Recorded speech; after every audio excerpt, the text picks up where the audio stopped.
ముందు మనం మంగళాచరణ ప్రేయర్స్ చేసి ఈరోజు క్లాస్ ప్రారంభిద్దాం. ఈ మంగళాచరణ ప్రేయర్స్ షేర్ చేస్తున్నాను మీకు.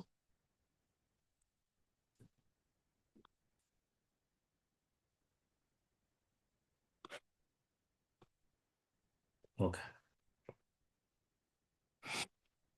ఓం అజ్ఞానతిమిరాంధస్య జ్ఞానాంజనాశలాకయా చక్షురున్మీలితం येन తస్మై శ్రీగురవే నమః. శ్రీచైతన్యమనోభీష్టం స్థాపితం येन భూతలే స్వయం రూపా కదా మహ్యం దదాతి స్వపదాంతికం. వందేహం శ్రీగురో శ్రీయుతాపదకమలం శ్రీగురూన్ వైష్ణవాంశ్చ.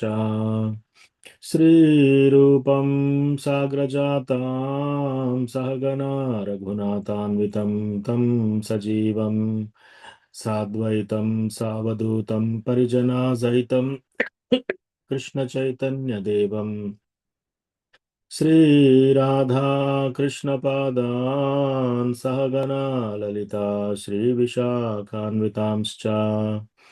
हे कृष्णा करुणा सिन्धो दीनबन्धो जगत्पते गोपेशा गोपिकान्ता राधाकान्ता नमोऽस्तु ते. तप्तकाञ्चना गौराङ्गी राधे वृन्दावनेश्वरी वृषभानुसुते देवी प्रणमामि हरिप्रिये.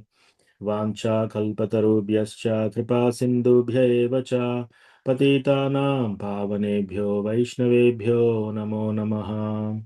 जय श्री कृष्ण चैतन्य प्रभु नित्यानंद श्री अद्वैता गदाधारा श्रीवासादि गौरभक्तवृंदा. हरे कृष्णा कृष्णा कृष्णा हरे हरे हरे रामा राम राम हरे हरे. मत्समो नास्ति पापात्मा न पराधी च कश्चन परिहारेऽपि लज्जा मे किं ब्रुवे पुरुषोत्तमा. युवतीनां यथा यूनी यूनां च युवतौ यथा मनोभिरमते तद्वन्मनो मे रमतां त्वयि. भूमौ स्खलितपादानां भूमिरेवावलम्बनं त्वयि जाता परादानां त्वामेव शरणं प्रभो. गोविन्दवल्लभे राधे प्रार्थे त्वमहं सदा त्वदीयम् इति जानातु गोविन्दो मां त्वया सह.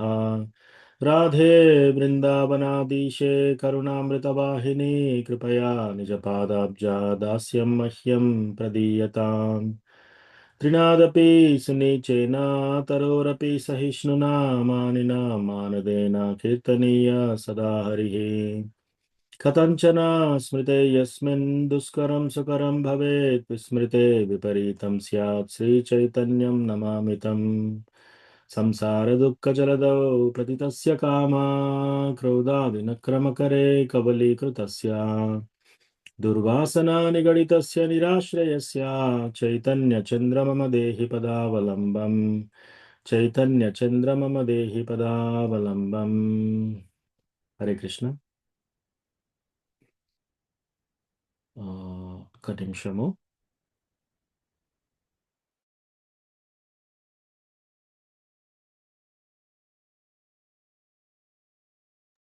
हरे कृष्ण प्रभु दंडवत प्रणाम।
हरे कृष्णा माधु गोपाल प्रभु. हरे कृष्ण प्रभु दंडवत प्रणाम प्रभु। దండోత్ ప్రణామ్.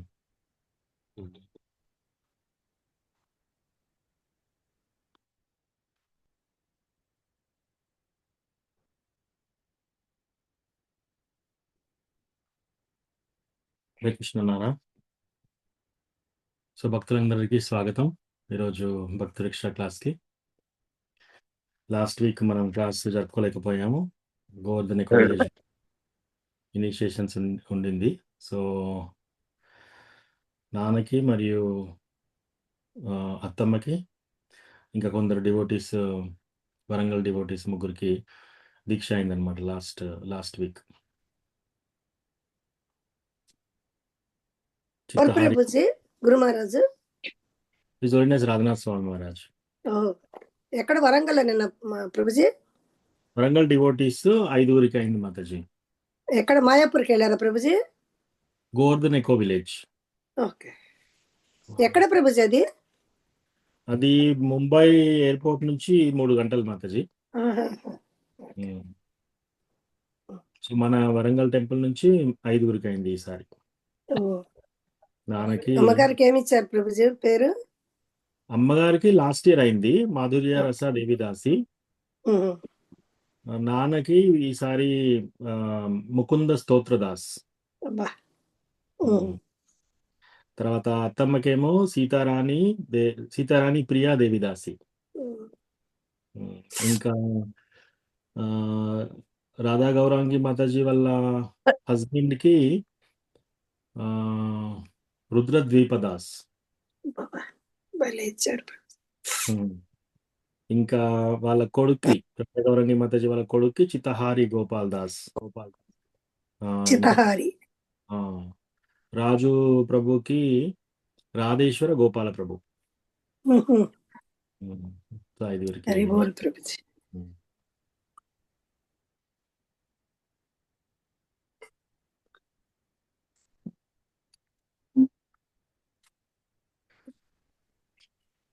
కృష్ణ ప్రభుజీ ప్రణామ్. దండోత్ ప్రణామ్. జ్యోతిరూప కమల మాతాజీ దండోత్ ప్రణామ్.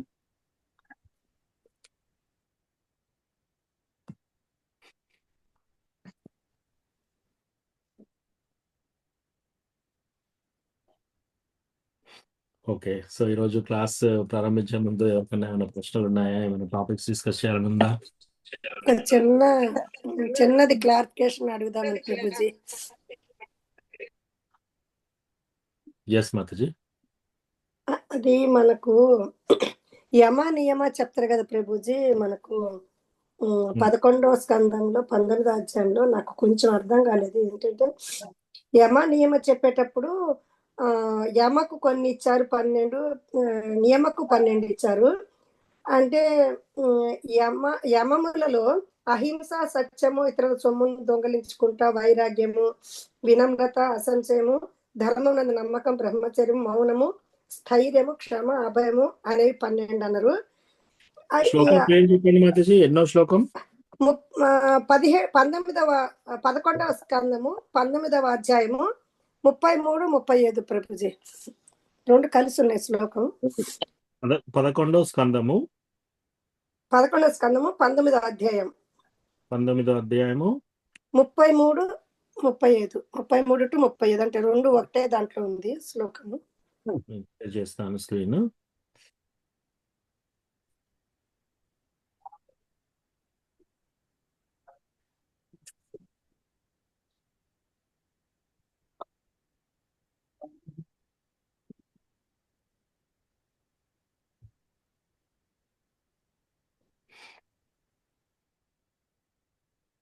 ఓకే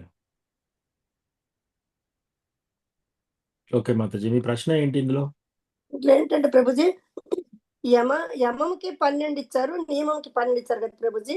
నాకు అవన్నీ ఒకటేలాగా ఉన్నాయి. అంటే పైన అహింస, సత్యం ఉన్నాయి, కిందర నియమాలలో అంతరము, శౌచము, బాహ్య శౌచము అవి ఉన్నాయి. ఇవన్నీ పాటించాల్సినే కదా ప్రభుజీ. అంటే యమము నియమం అంటే అసలు ఏంటి ప్రభుజీ? 2 వేరే వేరే ఎందుకు?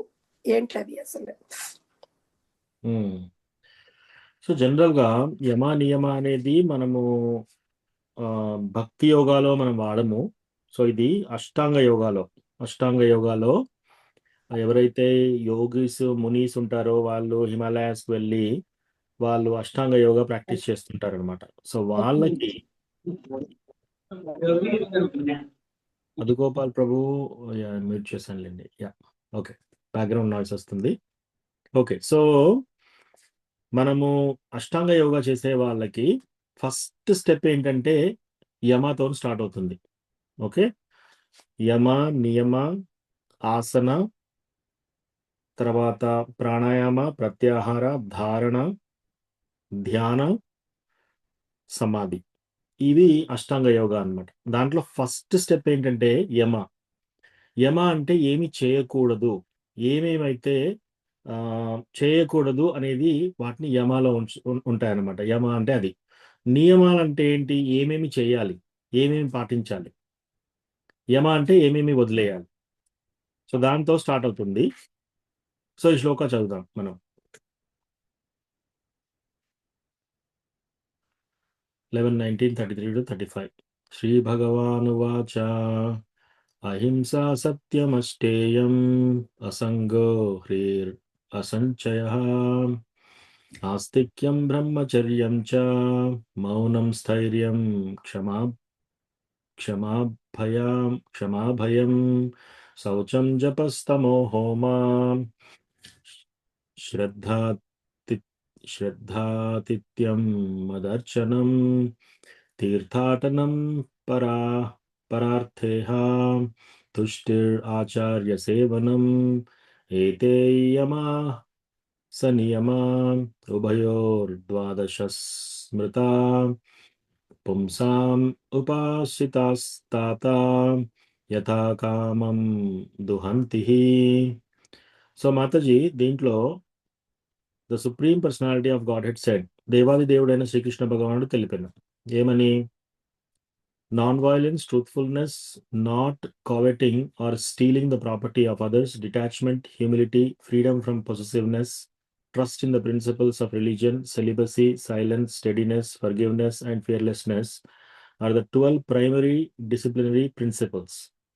Internal cleanliness, external cleanliness, chanting the holy names of the Lord, austerity, sacrifice, faith, hospitality, worship of me, visiting holy places, acting and desiring only for the supreme interest, satisfaction, and service to the spiritual master are the 12 elements of a regular prescribed duties. These 24 elements below are described desired benedictions upon those persons who devotedly cultivate them. So తెలుగులో చదవండి మాతాజీ, తాత్పర్యం చదవండి మీరు. చదువుతాను ప్రభుజీ. భగవానుడు పలికెను, అహింస, సత్యము, ఇతరుల సొమ్మును దొంగిలించకుండుట, వైరాగ్యము, వినమ్రత, అసంశయము, ధర్మమునందు నమ్మకము, బ్రహ్మచర్యము, మౌనము, స్థైర్యము, క్షమ, అభయము అనునవి 12 యమములు. అంతర శౌచము అంటే మాతాజీ 12 యమములు అంటే ఓకే చెప్పండి ఇంకా. అవి 12 యమములు. అంతర శౌచము, బాహ్య శౌచము, నామజపము, తపస్సు, యజ్ఞము, శ్రద్ధ, ఆతిథ్యము, నా అర్చనము, తీర్థాటనము, పరమ లాభము కొరకే వర్తించుట, అభిలషించుట, సంతుష్టి, గురుసేవ అనేవి 12 నియమములు. పైవి ఆచరించాల్సినవి ఎలాగా అనిపించినాయి ప్రభుజీ, కింద కూడా మనం ఆచరించాల్సినవి. అంటే యమ నియమాలకు అసలు అర్థం కాలేదు ప్రభుజీ. మంచి ప్రశ్న అడిగారు మాతాజీ. సో యమ అంటే డిసిప్లినరీ ప్రిన్సిపల్స్, నియమ అంటే సెకండరీ రెగ్యులర్ డ్యూటీస్ అని ఇచ్చారు ఇక్కడ. సో ఈ పైన చెప్పింది ఏంటంటే మనము డిసిప్లిన్ గా చేసుకునేది అనమాట. అది ఫస్ట్ చెప్పిన వాటిని అన్నిటినీ డిసిప్లిన్ చేసుకోవాలి. తర్వాత ఇంటర్నల్ క్లెన్లీనెస్, సెకండరీ, ఇవన్నీ ప్రిస్క్రైబ్ డ్యూటీస్. అంటే మనకు మన యొక్క సెకండరీ డ్యూటీస్ అనమాట, మనం చేయాల్సిన డ్యూటీస్. ప్రిస్క్రైబ్ డ్యూటీస్ అంటే మనం పాటించాల్సిన డ్యూటీస్. సో ఈ 2 భాగాలుగా యమ నియమాలాగా ఇచ్చారు ఇందులో. పాటించాల్సినవి కదా ప్రభుజీ, ఇందులో 2 పాటించాల్సినవి. ఎస్, ఏతే యమ స నియమ, ఈ 2 పాటించాల్సినవే. సో ఈ లిస్ట్ మొత్తం మనకి ఇచ్చిన మొత్తము ఇందులో ఏవేవైతే చెప్పారో అవన్నీ మనము యాజ్ డివోటీస్ మనం కూడా పాటించాలి. కాకపోతే డివోటీస్ కి ఇవి ఆటోమేటిక్ గా వచ్చేస్తాయి. మనం ఎప్పుడైతే చాంటింగ్ చేస్తుంటామో, మనం ఎప్పుడైతే ఈ శుద్ధ భక్తిలో మనం ఈ భక్తియుత సేవలో ఉంటామో ఇవి ఆటోమేటిక్ గా వచ్చేస్తాయి అన్నమాట. అయితే అష్టాంగ యోగాలో ఎలా ఉంటుంది అంటే ఫస్ట్ చెప్పిన నియమం ఏంటంటే సన్యాసం తీసుకోవడం. ఫస్ట్ అవి ఫస్ట్ సెట్ ఆఫ్ రూల్స్ అన్నమాట. ఆ రూల్స్ చేస్తేనే ఇంకా సెకండ్ రూల్ కి వెళ్ళే అవకాశం ఉంటుంది. సో చాలా మంది ఏం చేస్తున్నారు, నేను మెడిటేషన్ చేసుకుంటాను, నేను కూర్చొని ఒక చీకటి రూమ్ లో ఒక లైట్ వెలిగించి లేకపోతే ఒక డాట్ పెట్టుకొని దానిపైన నేను కేంద్రీకరిస్తాను మనస్సు అంటే అట్లా చేయడానికి వీల్లేదన్నమాట. ఫస్ట్ స్టెప్ ఏమన్నారు వాళ్ళు, యమ నియమ ప్రాసెస్ లో మీరు సంసారం నుంచి బయటకు వచ్చేసి ఫ్యామిలీ పిల్లల్ని అందరినీ వదిలేసి ముందు అడవికి వెళ్ళాలి. ఎవ్వరు లేని చోట అడవికి వెళ్ళాలి. అది ఫస్ట్ రూల్ అన్నమాట. సో ఇవన్నీ సైలెంట్ గా తీసేసి వాళ్ళకి ఏదైతే నచ్చుతుందో అవి పెట్టేసుకొని నేను మెడిటేషన్ చేశాను ఇవాళ అని చెప్తున్నారు అనమాట. అది కుదరదు అట్లా. కానీ భక్తి యోగా ప్రాసెస్ లో మనకి ఇవన్నీ అనమాట. ఈ ఒక్కొక్కటి మీరు చూసినా కూడా ఇవన్నీ కూడా మనకు ఆటోమేటిక్ గా వచ్చేస్తాయి. మనం ఇవి కూడా డివోటీస్ చూస్తే మీరు నాన్ వైలెన్స్ అంటే హింస చేయకుండా మనం తినే ఫుడ్ అంతా కూడా నాన్ వైలెన్సే ఉంటుంది కదా. మనం నాన్ వెజిటేరియన్ ఏమీ తినట్లేదు, రైట్? అదొకటే కాదు, నాన్ వైలెన్స్ అంటే ఇతరుల మనస్సును బాధ పెట్టే మాటలు కూడా మనం మాట్లాడకూడదు. అది కూడా నాన్ వైలెన్స్ కిందకే వస్తుంది. ట్రూత్ఫుల్నెస్ అంటే నిజం చెప్పడము అవి. సో ట్రూత్ఫుల్నెస్ లో కూడా ఇంకా లోతులు చాలా ఉన్నాయన్నమాట. ట్రూత్ఫుల్నెస్ అంటే కేవలం నిజం చెప్పడం, అబద్ధం చెప్పకపోవడమే కాదు. కొన్ని సందర్భాలలో నిజము చెప్తే చాలా మందికి ఎక్కువ నష్టం జరుగుతుంది అంటే అది చెప్పకపోవడం కూడా truthfulness.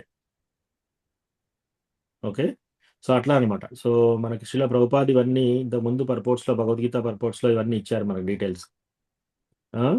So not commenting or stealing the property of others, ఇతరుల ప్రాపర్టీస్ ని మనం దొంగిలించకపోవడము, డిటాచ్మెంట్, వైరాగ్యము, హ్యూమిలిటీ, వినమ్రతాభావము, సో ఇట్లా ఇవన్నీ సెలిబసీ, బ్రహ్మచర్యము, ఇవన్నీ కూడా పాటించాల్సినవి ఇందులో. అంటే వీటిని భక్తులు కూడా పాటించాలి కదా ప్రభుజీ. నెక్స్ట్ శ్లోకాలు 36, 39 శ్లోకాలు ఇవి ఆ, ఆ, ప్రాణాయామం ద్వారా ఇవన్నీ పాటిస్తూ నన్నే మనసులో పెట్టుకొని నాకే యజ్ఞం చెయ్యని చెప్పారు ప్రభుజీ. అంటే ఇవన్నీ మనం పాటించాల్సిన, భక్తులు కూడా చెయ్యాలి ఇవన్నీ. సో మాతాజీ, ఉమ్, శ్రీమద్ భాగవతం, భగవద్గీత ఎలా ఉంటుంది అంటే ఒక జ్యువెల్ బాక్స్ అంటే మీరు ఇప్పుడు ఇది ఒక బాక్స్ ఉంది ఇలా, ఓకే? ఈ బాక్స్ లోపల ఇందులో ఇట్లా ఓపెన్ చేస్తే పైన ఒకటి ఉంటుంది, కింద ఒకటి ఉంటుంది కదా. దాని మధ్యలో వజ్రం ఉంటుంది. ఆర్ yes, మీరు బంగారు షాప్కి వెళ్తే ఒక మంచి బాక్స్ లో హారం మధ్యలో పెట్టి ఇస్తారు మీకు. yes. సో కింది భాగం ఏంటి? కింది భాగం వచ్చేసి కర్మయోగ. ఇది విశ్వనాథ్ చక్రవర్తి ఠాకూర్ చెప్పారు. పై భాగం ఏంటి? పై భాగం వచ్చేసి జ్ఞానయోగ. ఇది కర్మయోగ, ఇది జ్ఞానయోగ. మధ్యలో ఉన్న హారం లేకపోతే జువెల్, మెరిసే రత్నాలన్నీ ఏంటి? అది భక్తి యోగ. సో సేమ్ భగవద్గీతలో అలాగే ఉంటుంది. భగవద్గీతలో ఫస్ట్ 6 చాప్టర్స్ కర్మయోగ, లాస్ట్ చివరి 6 చాప్టర్స్ జ్ఞానయోగ, ఆ మధ్యలో ఉన్న 6 చాప్టర్స్ వచ్చేసి భక్తి యోగ. అంటే ఆ వజ్రం అనేది మధ్యలో పెట్టారు, రైట్? శ్రీమద్ భాగవతం కూడా అంతే అన్నమాట. ఫస్ట్ మీకు 9 స్కందాల వరకు, ఫస్ట్ నుంచి 9 స్కందాల వరకు కర్మయోగా టైపు చెప్పవచ్చు. తర్వాత 10వ స్కందం వచ్చేసి ఆ యొక్క రత్నం ఏది? భక్తి అనే రత్నం. తర్వాత 11, 12 మళ్ళీ జ్ఞానయోగ గురించి మాట్లాడతారనమాట, రైట్? సో ఇవన్నీ జ్ఞానయోగ గురించి చెప్తున్నారు ఇలా ఎలాబరేట్ చేస్తూ. డివోటీస్ మనము యాజ్ ఇట్ ఈస్ గా పాటించాల్సింది ఏంటి? 16 రౌండ్లు చాంటింగ్ చేయాలి, 4 రెగ్యులేటివ్ ప్రిన్సిపల్ జాగ్రత్తగా పాటించాలి. మాంసాహారం తినకపోవడము, మత్తు పదార్థాలు సేవించకపోవడము, పరస్త్రీ పరపురుషునితో అక్రమ సంబంధాలు లేకుండా, తర్వాత జూదం ఆడకుండా, ఇవి పాటిస్తూ భక్తియుత సేవ మనం చేసే ప్రతి పని కృష్ణ భగవానునికి ప్రీత్యర్థమైన ఉండాలి. మనం చేసే ప్రతి పనిని అనుకోవాలన్నమాట, ఇది కృష్ణకి ఇష్టం అవుతుందా లేదా. ఎస్, ఇది కృష్ణకి ఇష్టం అవుతుంది, ఆయన ఒప్పుకుంటాడంటే చేయడం. లేదు ఇది కృష్ణకి ఇష్టం కాలేదనుకోండి, చేయకపోవడం. సో కృష్ణ వచ్చేసి డైరెక్ట్ గా అబద్ధం ఆడని చెప్పాడు అనుకోండి మనకి, మనం జంకుతున్నాం అనుకోండి, అది కూడా భక్తియుత సేవ కాదు. సో కృష్ణ వచ్చేసి మనల్ని అబద్ధం చెప్పండి అని చెప్తే అబద్ధం చెప్పాలి. కృష్ణ వచ్చేసి మనల్ని ఏది ఏది చేయమంటే అది చేయాలన్నమాట. యుధిష్ఠిర్ మహారాజు ఒకసారి ఆయన లైఫ్ అంతా సత్యం పలుకుతూ ఉన్నాడు. అందుకే ఆయన రథం ఎలా ఉంది, ఆయన రథం ఎప్పుడు కింద అనేది కాదనమాట, ఎప్పుడు నేల పైన కొన్ని ఇంచుల పైకి ఉండేది. సో కృష్ణ ఒకసారి అంటాడు అనమాట యుద్ధంలో, అశ్వత్థామ చనిపోయాడని చెప్పు, డిక్లేర్ చేయండి. అప్పుడు ఆయన కొద్దిసేపు ఆలోచిస్తాడు, నేను ఎట్లా అబద్ధం చెప్పాలా, నేను ఈ రోజులో ఇలాగే ఉన్నాను కదా అని కొద్దిసేపు ఆలోచిస్తున్నాడు. ఆ కొద్దిసేపు జంకుతాడు కాబట్టి అప్పుడు కిందికి ఆనుతుంది. కొందరు ఏమంటారంటే అబద్ధం చెప్పాడు కాబట్టి ఆ రథం కింద ఆనింది అంటారు, కానీ అది నిజమైన రీజన్ కాదు. యాక్చువల్గా కొద్దిసేపు జంకుతాడు అనమాట. కృష్ణ చెప్పినా కూడా జంకుతున్నాడు అవుగా, అందుకని ఆయన రథం కిందికి వెళ్ళింది. సో ఎస్, అట్లా అన్నమాట. మనం ఇవన్నీ యమ నియమ ప్రాసెస్, ఇవి అష్టాంగ యోగా పద్ధతి ప్రాసెస్, జ్ఞాన యోగాకు సంబంధించింది, మన భక్తి యోగాకు సంబంధించింది కాదు. కానీ భక్తి యోగాలు ఇవన్నీ ఇంక్లూడ్ అయిపోతాయి. మీరు సూక్ష్మంగా చూస్తే ఇవన్నీ ఆటోమేటిక్గా డివోటీస్ అన్ని పాటిస్తూనే ఉంటారు ఆల్రెడీ. కానీ మనం ప్రత్యేకంగా వాటిపైన ఎక్కువ ఫోకస్ చేయవలసిన అవసరం లేదు. అది చెప్పండి. అంటే మనకు మన దైనందిన జీవితంలో ఇవి వచ్చేస్తే భక్తి దాంట్లో ఉంటే అన్ని ఆటోమేటిక్గా పాటిస్తూ ఓకే. మీరు ఒక షాప్కి వెళ్ళేసి ఓకే ఒక గ్రైండర్ కొంటే ఒక స్పూన్ ఫ్రీ అట్లా పెడతారు కదా, ఆటోమేటిక్ గా మనకు స్పూన్ అన్ని వచ్చేస్తాయి అనమాట ఫ్రీగా. మనకు ప్రత్యేకంగా స్పూన్ గురించి ఇప్పుడు స్పూన్ ఎంత అయింది, నేను ఎంత కట్టాలి అనే అవసరం లేదు మనకి, ఆల్రెడీ ఫ్రీ ఇంక్లూడెడ్ అనమాట. సో భక్తి చేసినప్పుడు మనకి మోక్షం ఇంక్లూడ్ అయిపోతుంది, అవన్నీ ఇంక్లూడ్ అయిపోతాయి. ఇంకా మనం మోక్షం గురించి మనకు ప్రత్యేకంగా మనం వర్క్ చేయాల్సిన అవసరం లేదు. అవును Prabhuji, thank you Prabhuji. Hare Krishna. Okay, ఇంకేమన్నా హరే ప్రశ్న కృష్ణ ప్రభుజీ, ప్రణామాలు. Mataji, Pavitra Mataji. Prabhuji, how can we choose spiritual master Prabhu? అంటే ఈ క్వశ్చన్ అడగచ్చా కూడా నాకు తెలియదు. బట్ ఏంటంటే దీక్ష తీసుకుంటేనే మనం ఒక ఖచ్చితమైన భక్తిలో ముందుకెళ్తాము అని విన్నాను Prabhu. So Yes. How can we choose Prabhu? Okay, thank you Mataji. చాలా మంచి ప్రశ్న అడిగారు. ఈ ప్రశ్న అడగొచ్చా అడగొద్దా అని అంటున్నారు మీరు. కంపల్సరీ అడగాలి. ఈ ప్రశ్న అడగడం మంచిదే, ఈ ప్రశ్న అందరూ వినడం కూడా చాలా మంచిదే. సో మనము, మాతాజీ అడిగిన ప్రశ్న ఏంటంటే, మనము గురువును ఎలా ఎంచుకోవాలి, అసలు గురువు నిజంగా ఎంచుకోవాలా లేదా, ఓకే, ఎలా ఎంచుకోవాలా లేదా. మీకు ఒక కథ చెప్తాను. కథ ద్వారా చాలా బాగా అర్థమవుతుంది ఇది. సో రామాయణంలో మరీచ అనే రాక్షసుడు ఉంటాడు అనమాట. సో ఈ మరీచ రాక్షసుడు, వీళ్ళు విశ్వామిత్ర వీళ్ళందరూ యజ్ఞం చేసేటప్పుడు మరీచ సుబాహు అనే ఇద్దరు రాక్షసులు వచ్చేసి ఏం చేస్తున్నారు, ప్రతిసారి యజ్ఞం స్టార్ట్ చేసిన తర్వాత, యజ్ఞం చేస్తూ చేస్తూ చేస్తూ ముందుకు వెళ్ళిన తర్వాత లాస్ట్ కి పూర్ణాహుతిలాగా ఇస్తారు కదా, ఆ పూర్ణాహుతి అట్లా చేసేటప్పుడు ఈ రాక్షసులు పైనుంచేసి మాంసము తర్వాత ఎముకలు అవన్నీ అందులో వేసేవారు అనమాట. సో యజ్ఞం అంతా చెడిపోయేది. అయితే ఈ యజ్ఞం సఫలీకృతం కావాలి అంటే ఆ యజ్ఞం చేసే వాళ్ళకి ఎవరికి క్రోధం రాకూడదు, కోపం రాకూడదు. సో విశ్వామిత్ర ముందుకి చాలా పవర్స్ ఉన్నాయి ఆల్రెడీ. తాటకి రాక్షసి యొక్క పిల్లలు వీళ్ళిద్దరు, మరీచ సుబాహు. సో తాటకిని చంపిన తర్వాత ఈ మరీచ సుబాహు వస్తారు, వచ్చి ఇట్లా యజ్ఞం చేసేటప్పుడు అంతా చెడిపేస్తున్నారు అనమాట. సో అయితే అప్పుడు విశ్వామిత్ర, మనకి ఈ స్టోరీ అంతా తెలుసు, విశ్వామిత్ర వెళ్తాడు, దశరథ్ మహారాజుని కలుస్తాడు. రామచంద్రాన్ని పంపించండి, నేను ఇట్లా యజ్ఞం చేస్తున్నాను, వీళ్ళందరూ రాక్షసులు ఇలా ప్రాబ్లం చేస్తున్నారు, ఇదంతా పెద్ద స్టోరీ, అది మనకు తెలిసిన విషయమే. అయితే రామచంద్ర లక్ష్మణులు ఇద్దరు వస్తారు. ఇద్దరు వచ్చేసి ఆ యజ్ఞం చేసేటప్పుడు దాని చుట్టూ కాపలాగా ఉంటారనమాట. సో రామచంద్ర ఒక దగ్గర ఉంటాడు, లక్ష్మణ్ ఏం చేస్తున్నాడు, ఇలా చుట్టూ తిరుగుతున్నాడు అనమాట, బాణాలు పట్టుకొని డైరెక్ట్ తిరుగుతున్నాడు ఎప్పుడు పైకి చూస్తూ. సో వీళ్ళు ఏం చేస్తున్నారు, యజ్ఞం ప్రారంభించారు, ఒక రోజు అయిపోయింది, 2 రోజులు అయిపోయింది, ఇది చాలా రోజులు చేసే యజ్ఞం. సో లాస్ట్ వరకు వెయిట్ చేసి ఇంకా యజ్ఞం అయిపోతుంది అనే వరకు, ఇంకా అప్పుడు అంతా ఒక మొత్తం చీకట్లు కమ్ముకొని ఆకాశం అంతా, ఇంకా వీళ్ళిద్దరు వచ్చేసి రకరకాలుగా బాగా బిగ్గరగా నవ్వుతూ అవన్నీ చేస్తూ అలా వస్తారు. అలా వచ్చేసి ఇంకా ఇవన్నీ చెడు పదార్థాలన్నీ యజ్ఞంలో వేయడానికి ప్రయత్నం చేస్తున్నారనమాట. మాంసము, ఎముకలు ఇవన్నీ వేయడానికి ప్రయత్నం చేస్తుంటే అప్పుడు రామచంద్ర బాణాలు తీసేసుకొని ఎలా కప్తాడంటే మొత్తం ఒక ఛత్రి లాగా, ఒక గొడుగులాగా చేసేసి ఏది కూడా యజ్ఞంలో పడకుండా ఆ, ఆ, నిర్మిస్తాడు బాణాలతోటి. ఆ తర్వాత ఒక బాణం తీసేసుకొని డైరెక్ట్ గా బాణం వేసినప్పుడు, ఆయన విల్లు తీసి బాణం వేసినప్పుడు ఆ బాణం డైరెక్ట్ గా వెళ్ళి సుబాహు గుండె లోపల కుచ్చుకొని ఆ బాణం వెళ్ళిపోతుంది. ఇంకా ఇంకో బాణం తీసుకుంటాడు, ఈసారి మానవాస్త్ర తీసుకుంటాడు. ఈ మానవాస్త్ర తీసేసుకొని ఆ మరీచా వైపు వేస్తున్నాడు. ఇప్పుడు హరే కృష్ణ సుధామాతజీ, దండవత్ ప్రణామం. సో ఇప్పుడు ప్రశ్న అడిగారు మాతాజీ, ఆ, మనం గురువును ఎంచుకోవాలా, గురువుని ఎలా ఎంచుకోవాలి అనే ప్రశ్నకి సమాధానం చెప్తున్నాము. సో ఈ మరీచ ఈ కథ ద్వారా తెలుస్తుంది మనకి గురువుని ఎంచుకోవాలా లేదా అనేది. సో అప్పుడు మానవాస్త్ర తీసేసుకొని రామచంద్ర గట్టిగా విల్లు వెనక్కి లాగి వదిలేస్తాడు ఆ బాణం.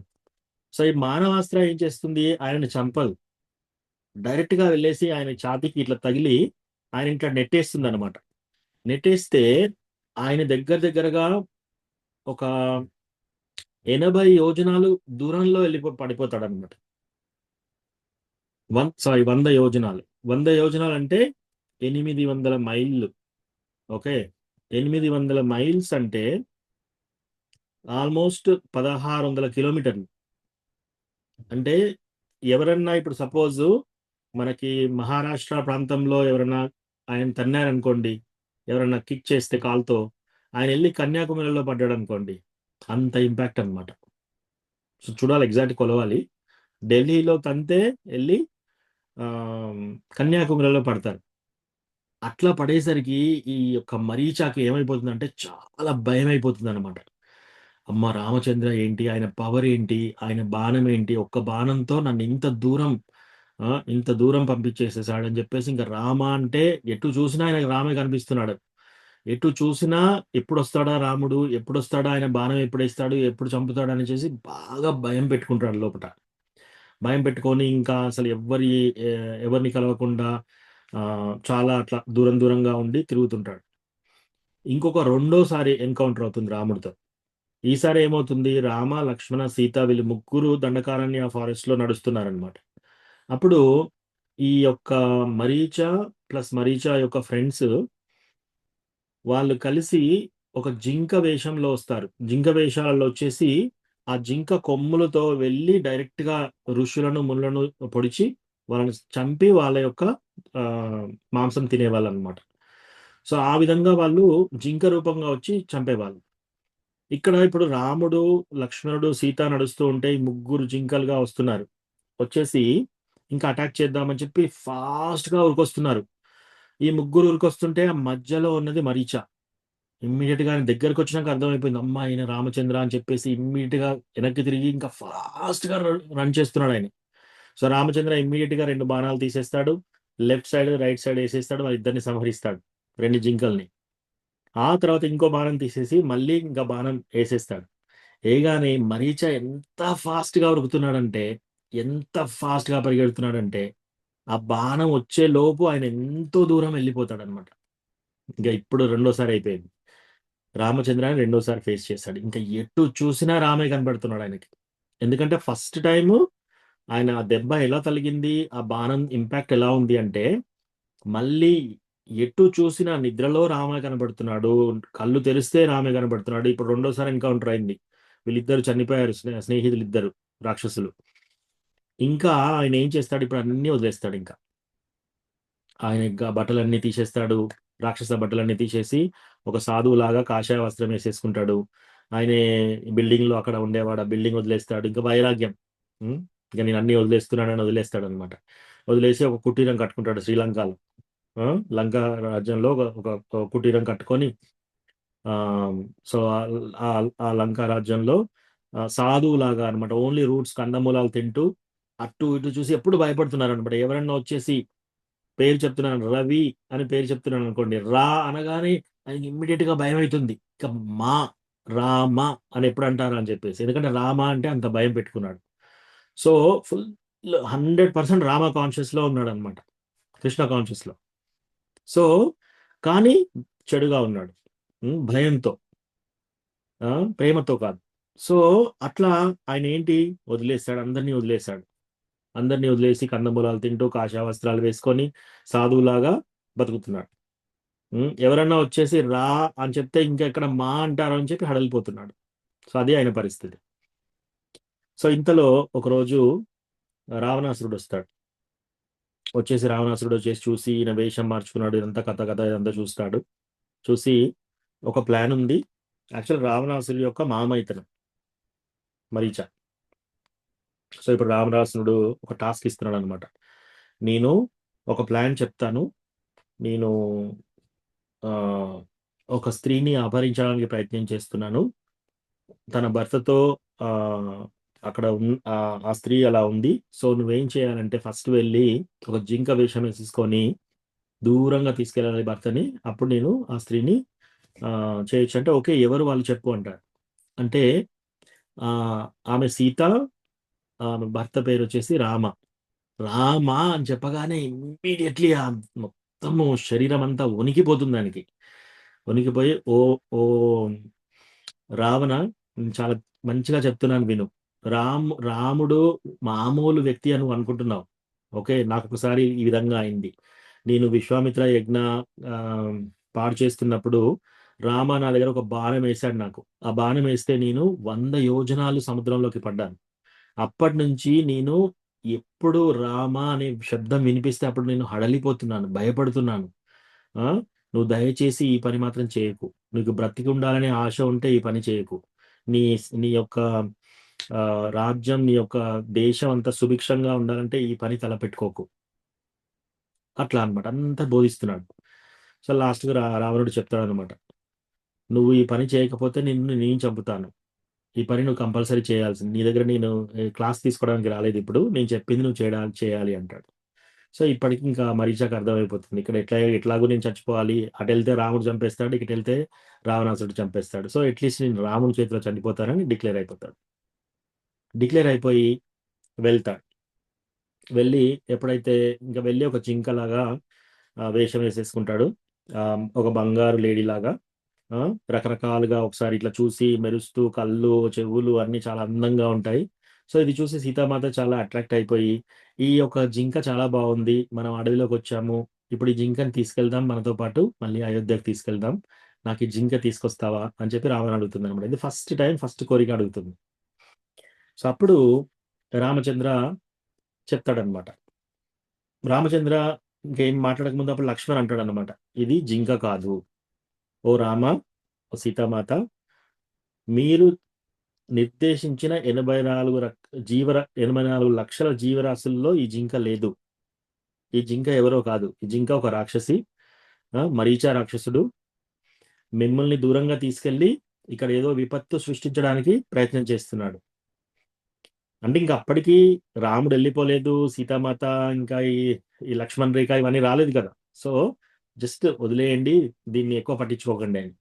అప్పుడు రామ వచ్చేసి అంటాడు అనమాట, ఎస్, ఒకవేళ రాక్షసుడు అయితే ఇంకా పనేముంది, రాక్షసుని వెంబడించి రాక్షసుని కూడా హతమార్చచ్చు కదా.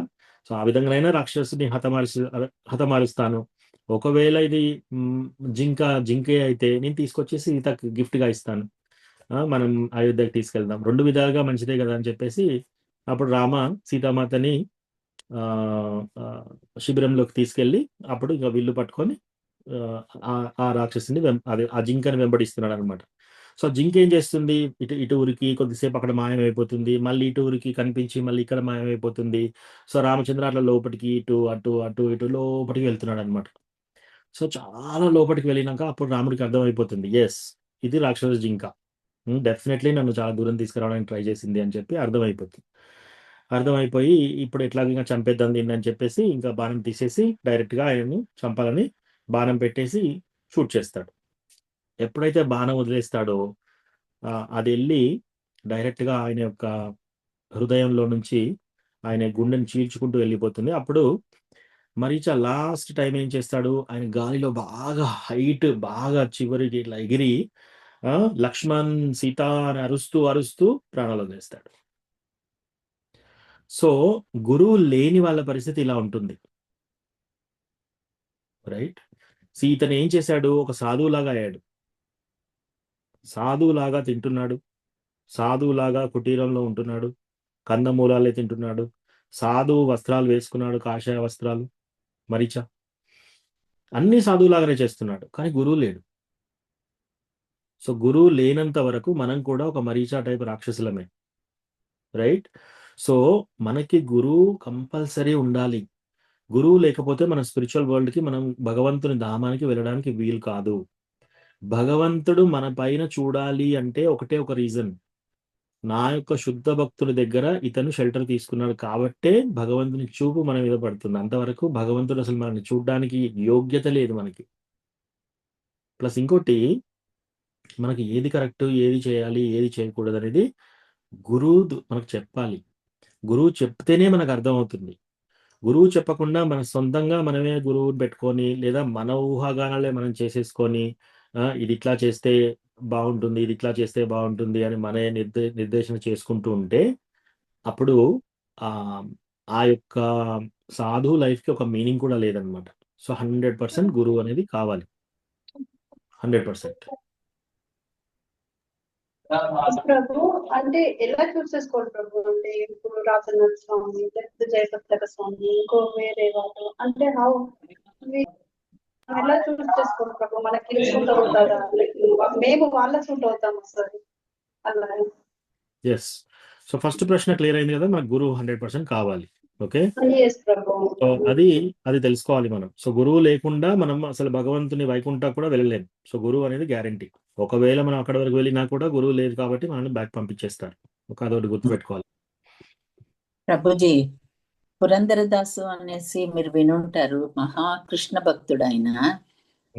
ఆయన రాసిన కీర్తనలో ఒక కీర్తన కన్నడలో ఉంది, గురువిన గులామ నాగువ తనక దొరకదయ్య ముకుతి అనేసి.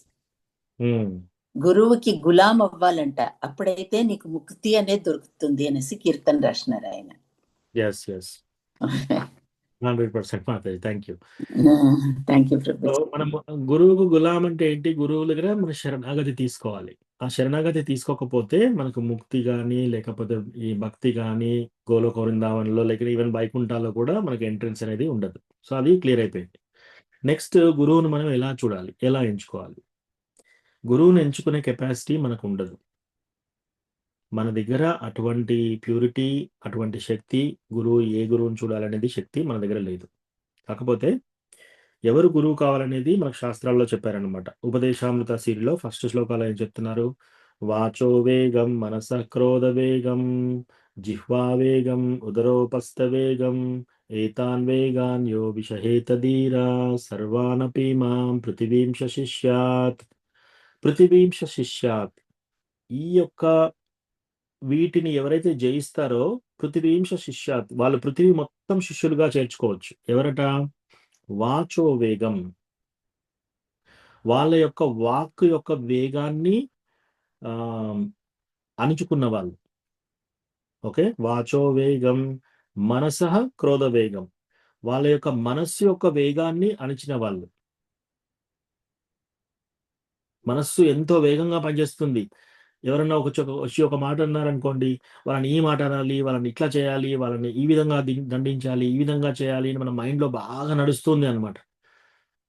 సో మనస వేగం కూడా చాలా బాగా ఉంటుంది అనమాట. దాన్ని ఎవరు నియంత్రిస్తారో, సో వాచో వేగం, ఎవరైతే వాళ్ళ వాక్కును నియంత్రిస్తారో, ఎవరైతే వాళ్ళ మనస్సును నియంత్రిస్తారో, ఎవరైతే వాచో వేగం, మనస క్రోధ వేగం, వాళ్ళు ఎవరైతే వాళ్ళ కోపాన్ని నియంత్రిస్తారో, జిహ్వా వేగం, ఎవరైతే వాళ్ళ నాలుకను నియంత్రిస్తారో.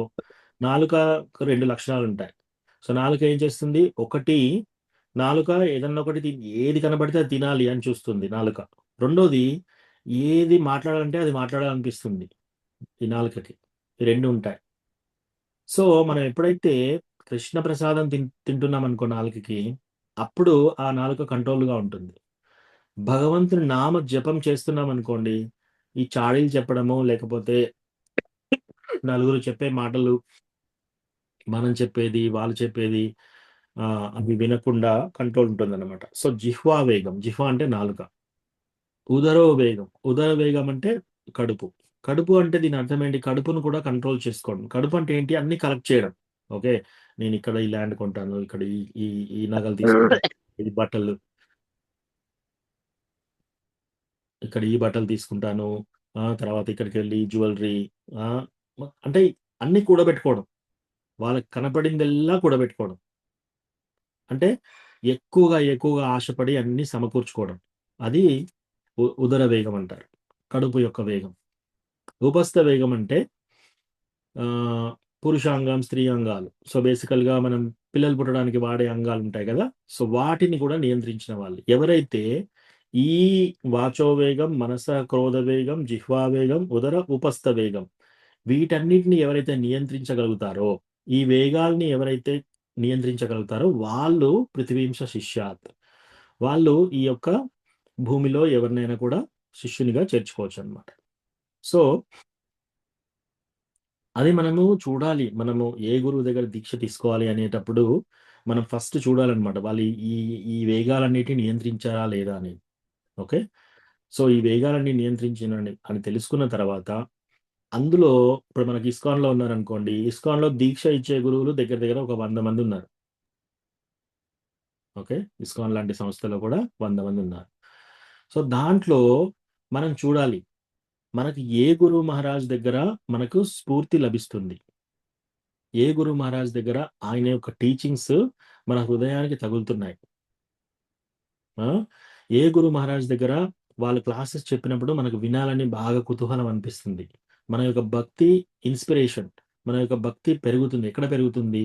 ఎవరి క్లాస్ వింటే పెరుగుతుంది, ఎవరి వాక్కు వింటే పెరుగుతుంది, ఏ గురు మహారాజు చెప్పిన పాఠాలు వింటే మన లోపల మనకు మార్పు వస్తుంది.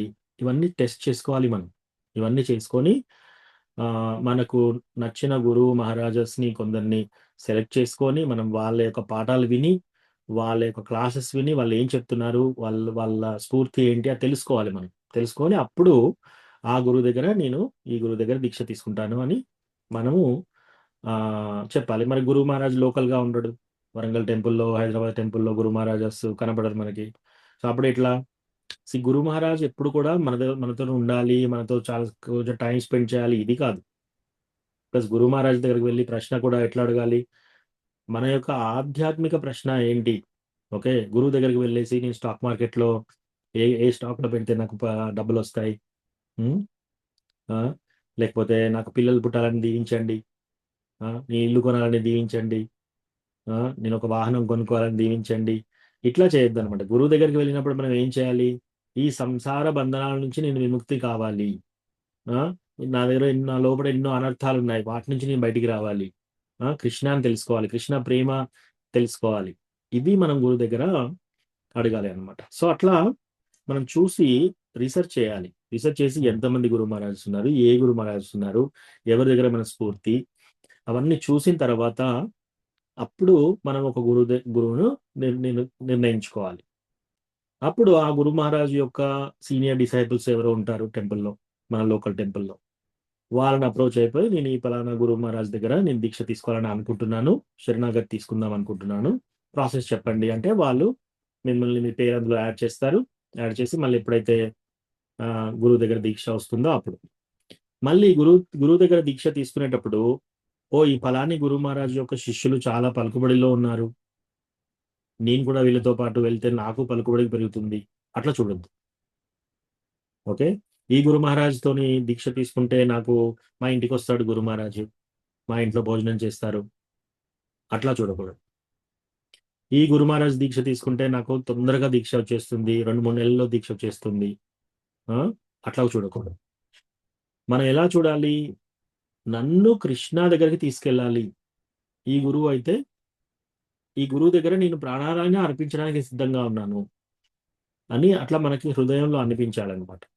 సో గురువులను చూసేటప్పుడు కూడా ఒక అనాలజీ, ఇప్పుడు మనం పెళ్లి సంబంధాలకు వెళ్తున్నాం అనుకోండి, ఒక అమ్మాయి ఏం చేస్తుంది, ఒక అబ్బాయిని చూస్తుంది, ఇంకొక అబ్బాయిని చూస్తుంది, ఇంకొక అబ్బాయిని చూస్తుంది, అలాగే అబ్బాయి కూడా ఒక అమ్మాయిని చూస్తుంది, 2, 3, 4 ఒక 10 మందిని చూస్తారు.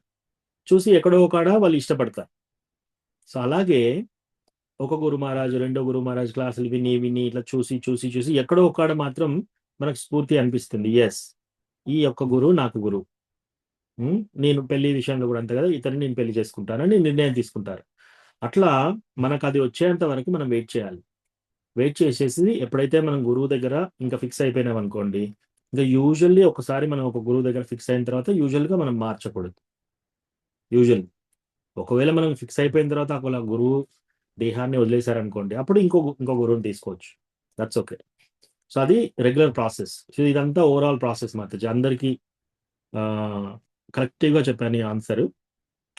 ఓకేనా మాతాజీ? ఇంకా దాంట్లో ఏమైనా స్పెసిఫిక్ ప్రశ్న ఉంటే తీసుకుందాం. లేదు ప్రభు, it's okay. Thank you. Prabhuji చిన్న సందేహం ప్రభుజీ, గురు మహారాజ్ క్లాసెస్ అందుబాటులో ఉండకపోవచ్చు కదా ప్రభుజీ, అంటే వారు ఎక్కడో చెప్తుంటారు, అలా ఉంటాయి కదా ప్రభుజీ. అట్లా ఉన్నా కూడా మాతాజీ, వాళ్ళ క్లాసెస్ డైరెక్ట్ గా అందుబాటులో లేకపోయినా సరే, వాళ్ళు చెప్పే లాంగ్వేజ్ వేరే అయినా సరే, మనము వాళ్ళు చెప్పే క్లాసెస్ మనకు అర్థమయ్యేలా విప్పి చెప్పే వాళ్ళు కొందరు ఉంటారు, డివోటీస్. సో వాళ్ళ ద్వారా మనం తెలుసుకోవాలి. తెలుసుకొని ఈ గురు మహారాజ్ యొక్క మూడ్ ఎలా ఉంటుంది, ఈ గురు మహారాజ్ యొక్క ఇంపార్టెంట్ విషయాలు ఏంటి. ఇప్పుడు ఫర్ ఎగ్జాంపుల్ మీరు భక్తి రాఘవ మహారాజ్ తీసుకున్నారనుకోండి. సో భక్తి రాఘవ మహారాజ్ ఆయన కూడా దీక్ష ఇస్తున్నారు. ఆయన కౌ ప్రొటెక్షన్ అంటే చాలా ఇష్టం మహారాజ్. సో ఆయన ఏంటి, ఆవులను వాటిని ప్లస్ అగ్రికల్చర్, ఆవులను సంరక్షించాలి, దాంట్లో ఎక్కువగా ఉంటారు. హిజ్ గ్రేస్ వైశేషిక మహారాజ్ అనుకోండి. హిజ్ గ్రేస్ వైశేషిక మహారాజ్ ఎక్కువ ఆయన చెప్పేది బుక్ డిస్ట్రిబ్యూషన్ ఎక్కువ చేయాలని, వరల్డ్ వైడ్ బుక్ డిస్ట్రిబ్యూషన్ చేయాలని ఆయన ఎక్కువ ప్రాజెక్ట్స్ చేస్తుంటారు. అట్లాగే ఈ హోలీనెస్ గోపాలకృష్ణ గోస్వామి మహారాజ్ తీసుకున్నారనుకోండి. ఆయన మహారాజ్ ఎక్కువ టెంపుల్స్ కట్టారు చాలా. ఇస్కాన్లో అన్నిటికంటే ఎక్కువ టెంపుల్స్ ఆ మహారాజే కట్టించారు. ఢిల్లీలోనే ఒక దగ్గర 7 టెంపుల్స్ అలా పెద్ద టెంపుల్స్ కట్టించారు. సో అట్లా ఒక్కొక్క గురు మహారాజ్కి ఒక్కొక్క మోడ్ ఉంటుంది.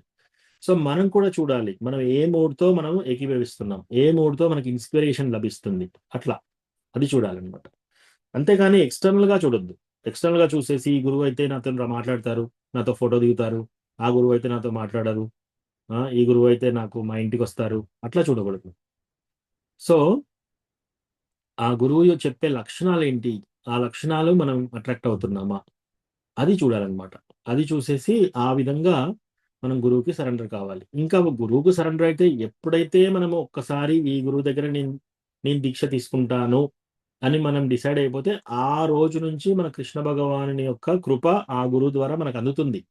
దీక్ష కాకపోయినా అందుతుంది. ఇంకా దీక్ష ఇచ్చేది ఓన్లీ ఫార్మాలిటీ. కొందరికి తొందరగా వస్తుంది దీక్ష, కొందరికి 10 ఏళ్ళు పడుతుంది, కొందరికి 20 ఏళ్ళు పడుతుంది. ఇంకా దాంతో మనకు పని లేదు, అది గురువు మహారాజ్ ఒక విషయం. మనం ఓన్లీ గురువుని చూస్ చేసుకోవడం మన ఎంత. మళ్ళీ గురువు కూడా మనల్ని చూస్తారు కొన్ని రోజులు, 1 సంవత్సరం పాటు. వాళ్ళ యొక్క శిష్యులు వాళ్ళు అబ్జర్వ్ చేస్తారు. కొందరికి తొందరగా ఇస్తారు, కొందరికి మెల్లగా లేట్గా ఇస్తారు, అది పర్వాలేదు. సో అట్లా అనమాట. మనం గురువు చూసేటప్పుడు ఇంకోటి, మనకు ఎక్కడ స్ఫూర్తి వస్తుంది, మన భక్తిలో ఎక్కడ స్ఫూర్తి వస్తుంది, మన ప్రశ్నలు సమాధానాలు ఎక్కడ దొరుకుతున్నాయి. ఇంకోటి ప్రవర్తన కూడా చూడాలి. ఆ గురువు ప్రవర్తన, గురువు శిష్యుల యొక్క ప్రవర్తన, అవన్నీ కూడా చూసుకోవాలి. చూసుకొని ఏది మనకి మన హృదయానికి టచ్ అవుతుంది అవన్నీ చూసి కలెక్టివ్గా మనం ఎక్కడ మన హృదయం అట్రాక్ట్ అవుతుంది. మళ్ళీ ఇంకోటి, ఎవరు కూడా ఫోర్స్ చేయొద్దు మనల్ని. ఓకే మీరు పలానా రండి, ఈ గురువు దగ్గర తీసుకోండి, ఆ గురువు దగ్గర తీసుకోండి అని అట్లా ఫోర్స్ చేయకూడదు. మనం ఎవరైనా ఫోర్స్ చేసినా కూడా ఆ ఫోర్స్కి మనం లొంగిపోకూడదు.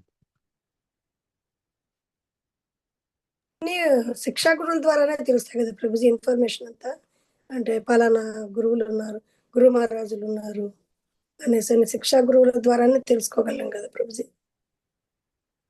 ఎస్ మాత్రది, శిక్షా గురువుల ద్వారా మనకు పేర్లు తెలిసినా కూడా ఈచ్ గురు మహారాజ్ యొక్క మూడేంటి కొంచెం మనం తెలుసుకోవాలి. అట్లీస్ట్ మన లైఫ్ అంతా మనం సరెండర్ అవుతున్నాం గురువు దగ్గర, మన శరణాగతి తీసుకున్నాం. సో ఆ గురువు మెంటాలిటీ ఏంటి, ఆ గురువు యొక్క ఇంపార్టెంట్ విషయాలు ఏంటి, వాటిని నేను చేయగలుగుతానా, పాటించగలుగుతానా లేదా, అవన్నీ అట్లీస్ట్ తెలుసుకోవాలి కదా. మా ఫ్రెండ్ అడిగారు ప్రభుజీ, ఎవరెవరు ఉన్నారు ఇప్పుడు ఇచ్చేవాళ్ళు, అంటే ఇక్కడ ఉంటారు, అమెరికాలో ఉంటారు ఆవిడ, మీరు అక్కడ తీసుకున్నారు కదా, ఇంకెవరు ఉన్నారు అనేసి అంటే నేను కనుక్కొని చెప్తానన్నా. ఏంటి గురువులా మాతాజీ? గురువులు ఈజీగా 100 మెంబర్స్ దాకా ఉన్నారు మన ఇస్కాన్ లో, దీక్ష ఇచ్చే గురువులు. చూసి మనకి ఎక్కడ స్ఫూర్తి ఎక్కువ ఉంటుందో అక్కడ తీసుకోవాలి. ప్రభుపాదుల టైంలో ఉన్న వాళ్ళు ఇప్పుడు ఎవరెవరు ఉన్నారు ప్రభుజీ? ప్రభుపాద శిష్యుల మాతాజీ. ఆ, ఆ. ప్రభుపాద శిష్యులు హిజ్ హోలీనెస్ జయపతాక స్వామి మహారాజ్ ఉన్నారు, హిజ్ హోలీనెస్ రాధనాథ్ స్వామి మహారాజ్ ఉన్నారు, హిజ్ గ్రేస్ వైశేషిక మహారాజ్ ఉన్నారు, హిజ్ గ్రేస్ ఇంద్రదుమ్న స్వామి, హిజ్ హోలీనెస్ ఇంద్రదుమ్న స్వామి మహారాజ్ ఉన్నారు, హిజ్ హోలీనెస్ లోకనాథ్ స్వామి మహారాజ్ ఉన్నారు. తర్వాత ఇట్లా చాలా మంది ఉన్నారు, చాలా మంది ఉన్నారు. అట్లాగే చెప్తున్నాను కదా, అట్లా ఈజీగా మనం చూస్తే ఒక 40-50 మంది ఉన్నారు దీక్ష ఇచ్చే మహారాజాస్. సో దాంట్లో కూడా మనకు ఎక్కడ అనేది ఏంటి అనేది చూసుకోవాలి. ఇంకొక చాలా ఇంపార్టెంట్ విషయం ఇవన్నీ ఏంటంటే నెట్ లో ఉంటాయా ప్రభుజీ? అంటే వాళ్ళ గురించి వినడానికి మనము ఇంటర్నెట్ లో ఉంది మాతాజీ, వాళ్ళ క్లాసెస్ అన్నీ ఉంటాయి, మీరు అవి చూసి విని చేసుకోవచ్చు. ఆ క్లాస్ విని వాళ్ళు మహారాజ్ చెప్పేది కూడా మనకు అర్థం అవుతుందా, మన హృదయంలోకి వెళ్తుందా, ఏ మహారాజ్ చెప్పే క్లాస్ మనకు మన హృదయానికి వెళ్ళి టచ్ అవుతుంది, అవన్నీ చూడాలి మనం. అవన్నీ చూసి మళ్ళీ ఆ మహారాజ్ చెప్పేది కొందరు మహారాజెస్ కొన్ని చాలా ఇంపార్టెంట్, అవి మనం చేయగలుగుతామా లేదా అవన్నీ కూడా చూడాలి, అవి పాటించగలుగుతామా లేదా అవన్నీ కూడా చూడాలి. ఇంకోటి, ఇవన్నీ చూసినాక కూడా ఎప్పుడు కూడా టెంపుల్లో కానీ క్లాస్లో కానీ ఒక గురువు ఇంకో గురువు ఎప్పుడు కొలతలుగా మా గురువు గొప్ప మీ గురువు గొప్ప అనేది అటువంటిది ఎప్పుడు తీసుకురాకూడదు. అలా చేస్తే అది అపరాధం అవుతుంది. ఎందుకంటే ప్రతి దీక్ష ఇచ్చే స్థాయికి వెళ్ళారు అంటే వాళ్ళు భగవంతుడికి చాలా చాలా చాలా ప్రియమైన వాళ్ళు అనమాట, ఎంతో ప్రీతిపాత్రులు వాళ్ళు భగవంతుడికి. సో అందులో మనం వెళ్ళేసి ఇన్ఫాక్ట్ మన గురు మహారాజెస్ అందరు చూస్తే వాళ్ళు కలుసుకున్నప్పుడు ఎలా ఉంటారంటే ఒకరి పాదాల దగ్గర ఇంకొకరు సేవ చేయడానికి రెడీ అవుతున్నారు వాళ్ళు. అలాంటిది ఇప్పుడు మనము వ్యత్యాసం తీసేసి ఓ మా గురు మహారాజ్ గొప్ప ఆ గురు మహారాజ్ తక్కువ అని అనుకున్నాం అనుకోండి, అప్పుడు ఏమవుతుంది, మనము ఆ గురు మహారాజ్ తక్కువ అంటే అపరాధం చేస్తున్నాం. సో అది చాలా పెద్ద అపరాధం. సో కాబట్టి మనం చాలా కేర్ఫుల్ గా ఉండాలి. ఎవరన్నా ఒకవేళ ఇటువంటి సంఘర్షణ ఇటువంటి డిస్కషన్ లోకి అడుగు పెట్టినా కూడా మనం ఏం చేయాలి, చాలా సైలెంట్ గా అక్కడి నుంచి తప్పించుకోవడానికి ప్రయత్నం చేయాలి. అందులో పార్టిసిపేట్ కాకూడదు అనమాట. గురువు విషయాలలో ఏమన్నా టాపిక్స్ వచ్చినప్పుడు చాలా కేర్ఫుల్ గా మనం అపరాధాలు కూడా వినకుండా అక్కడి నుంచి వెళ్ళే ప్రయత్నం చేయాలి. ఇంకో చిన్న విషయం అడగచ్చు Prabhuji? Sorry, yes Mataji, అడగమంటారు Prabhuji? Yes Prabhuji, కొంతమంది ప్రభుపాదుల వారి పట్టం దగ్గర తీసుకుంటారట ప్రభుజీ కొంతమంది. ఎస్ ఎస్ అది రిత్విక్ వాళ్ళు చేస్తారు మాతాజీ. అది ఇక్కడ బెంగళూరు టెంపుల్లో చేస్తున్నారు అలా. అది శాస్త్రయుక్తంగా లేదు అది. సో దాన్ని మన జీబీసీ ఇస్కాన్ వాళ్ళు అప్రూవ్ చేయలేదు. సో అలా ఎవరన్నా ప్రభుపాద పటం పెట్టి తీసుకోవాల్సిన అవసరం ఉంది? ఇంకా డైరెక్ట్ భక్తి సిద్ధాంత సరస్వతి పటం పెట్టి తీసుకోవచ్చు కదా. భక్తి సిద్ధాంత సరస్వతి ఎందుకు, మన భక్తి ఇంకా భక్తి సిద్ధాంత సరస్వతి గురువుని పెట్టుకొని తీసుకోవచ్చు కదా. అట్లా ఎందుకు, డైరెక్ట్ కృష్ణ నుంచే తీసుకోవచ్చు కదా పటం పెట్టి. చైతన్య మహాప్రభు దగ్గర నుంచి తీసుకోవచ్చు, డైరెక్ట్ కృష్ణ నుంచే కూడా తీసుకోవచ్చు. సో అట్లా ఎవరన్నా మేము పట్టం పెట్టేసి మీకు పట్టం ద్వారా ఇస్తాము అంటే తీసుకోకూడదు, రైట్? సో అది ఇప్పుడు వాళ్ళు చేసే టెంపుల్స్ ఉంటాయి కదా ప్రభుజీ, ఆ టెంపుల్స్ కూడా వెళ్ళకూడదా ప్రభుజీ మామూలుగా? నో మాతాజీ. కృష్ణాదే కదా, కృష్ణ చూడడానికి కూడా వెళ్ళకూడదా ప్రభుజీ? వెళ్ళకూడదు మాతాజీ, ఎందుకంటే ఫిలాసఫీలో లేరు వాళ్ళు. ఓకే, సో అట్లా ఓకే, వేరే వాళ్ళకి ఛాన్స్ ఇద్దాం మాతాజీ. అలాగే Prabhu, thank you Prabhu. Thank you. Okay Pavitra Mataji, మీ ప్రశ్న ఓకేనా మాతాజీ? క్లియర్ అయిందా? Yes Prabhu, yes. అని ఇంకొకటి ప్రభు ఏమంటే అది ఎవరైతే గురువుని చూస్ చేసుకున్నామో మనం దీక్ష తీసుకుంటున్నాము అనేది సీక్రెట్ గా ఉంచాలా అంటే అలా అన్నారు, విన్నాను. మాట తీసుకో, మాట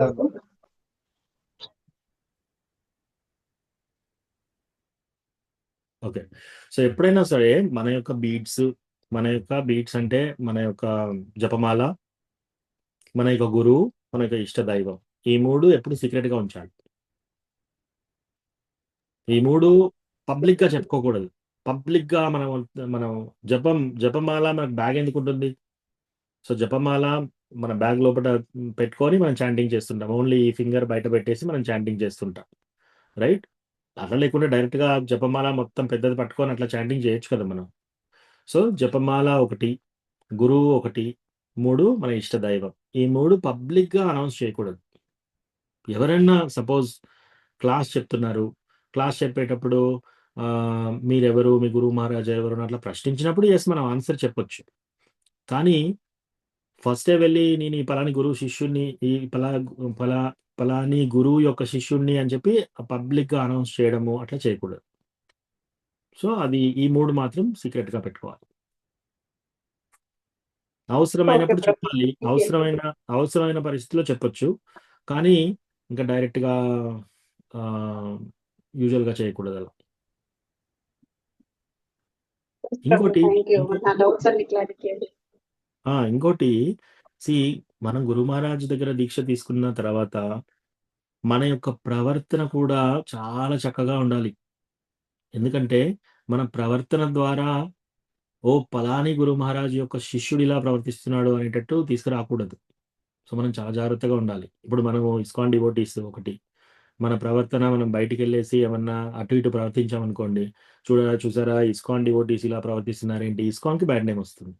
కాబట్టి మన యొక్క ప్రవర్తన కానీ, అన్నీ కూడా గురువుకు కానీ, మన యొక్క సంస్థ కానీ మచ్చ తీసుకొచ్చే ప్రయత్నం మనం ఎక్కడ చేయకూడదనమాట. సో, చాలా కేర్‌ఫుల్‌గా ఒక మంచి జెంటిల్‌మెన్‌గా, మంచి డివోటీగా, మాతాజీగా, మంచి డివోటీ ప్రభుజీగా మనము ఉండాలి. అటు గురువు యొక్క గౌరవాన్ని కాపాడాలి. ఇటు మన ఇస్కాన్ సంస్థ యొక్క గౌరవాన్ని కాపాడాలి. ఆ విధంగా ఉండాలి మన బిహేవియర్. ఇంకోటి మా గురు మహారాజ్ జనరల్లీ చెప్తారనమాట. ఒక వైష్ణవ ఎవరు పెద్ద, చిన్న అదనేది ఎలా తెలుస్తుందట? వాళ్ళ యొక్క ప్రవర్తన ద్వారా తెలుస్తుందట. వాళ్ళు ఎన్ని క్లాసులు చెప్తారు? వాళ్ళకి ఎన్ని శ్లోకాలొస్తాయి? వాళ్ళెంత చదువుకున్నారు? వాళ్ళ దగ్గర ధనం ఎంతుంది? వాళ్ళు ఎంత అందంగా ఉన్నారు? ఇవన్నీ ఏమి కాదు. ఆర్ ఎన్ని సార్లు వాళ్ళు యాత్రకు వెళ్లారు? ఇవన్నీ ఎక్స్‌టర్నల్. వైష్ణవ ప్రవర్తన వాళ్ళ దగ్గర ఉందా లేదా? దాన్ని బట్టి తెలుస్తుంది ఎవరు చిన్న డివోటీ, ఎవరు మధ్యమ డివోటీ, ఎవరు ఉన్నత డివోటీ అనేది. సో, మన యొక్క ప్రవర్తన కూడా ఆ విధంగా ఉండాలండి. చాలా ఫస్ట్ క్లాస్ ప్రవర్తన ఉండాలి డివోటీస్. ఓకే. ఇంకేమన్నా ఈ విషయంలో ఇంకెవరికన్నా ప్రశ్న ఉందా ఈ టాపిక్‌లో? Yes Prabhu. I very thankful to you Prabhu. Thank you Mataji. ఇంకోటి his grace Mahidhara Madhav Prabhu ISKCON disciple course అనేది ఉంటుంది. దాంట్లో కూడా ఇదంతా ఇన్ఫర్మేషన్ చెప్తారు మనకి. ఇవన్నీ గురువు అంటే ఏంటి? ఎట్లా తీసుకోవాలి? డిసైపుల్ యొక్క లక్షణాలేంటి? గురువు యొక్క లక్షణాలేంటి? ఇవన్నీ డీటెయిల్డ్‌గా వెళ్తారనమాట. వాపు సేవ అంటే ఏంటి? వాణి సేవ అంటే ఏంటి? ఇవన్నీ మనకు అందులో క్లియర్‌గా ఎక్స్‌ప్లెయిన్ చేస్తారు. సో, ఆ ట్రైనింగ్ ఒకటి తీసుకోవచ్చు మీరు. ఇస్కాన్ డిసైపుల్ కోర్స్ అని ఉంటుంది. తులసి మాతాజీ, రాము ప్రభు, దండోత్ ప్రణామ్, రవి ప్రభు, హరే కృష్ణ. హరే కృష్ణ ప్రభుజీ, ప్రణామాలు ప్రభు. క్షమించండి ప్రభు, వాటర్ వస్తుంది, నేను మర్చిపోయాను Prabhu class. No problem Mataji. Hare Krishna Prabhuji, ప్రణామాలు ప్రభుజీ. దండోత్ ప్రణామ్ రాధికా మాతాజీ, వసంత మాతాజీ, దండోత్ ప్రణామ్. హరే కృష్ణ ప్రభుజీ, ప్రణామాలు. Yes. హరే కృష్ణ ప్రభుజీ, ప్రణామాలు ప్రభు. దండోత్ ప్రణామ్.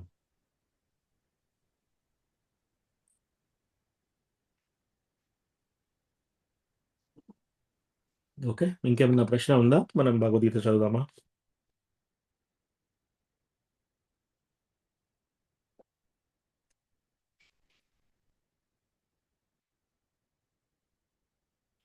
ఓకే, భగవద్గీత చదువుదాం. మన లాస్ట్ 5వ చాప్టర్ 16వ శ్లోకంలో ఆపాం. 5:16.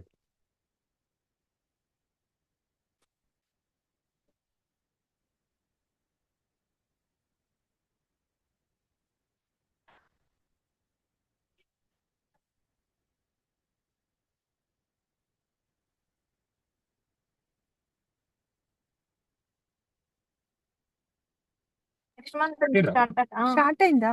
నెక్స్ట్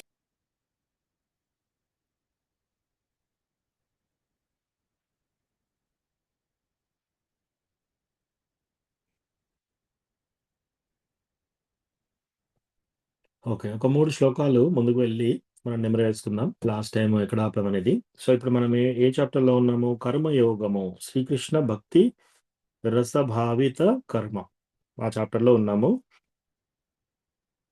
దాంట్లో 13 శ్లోకంలో కృష్ణ ఏం చెప్తున్నారు?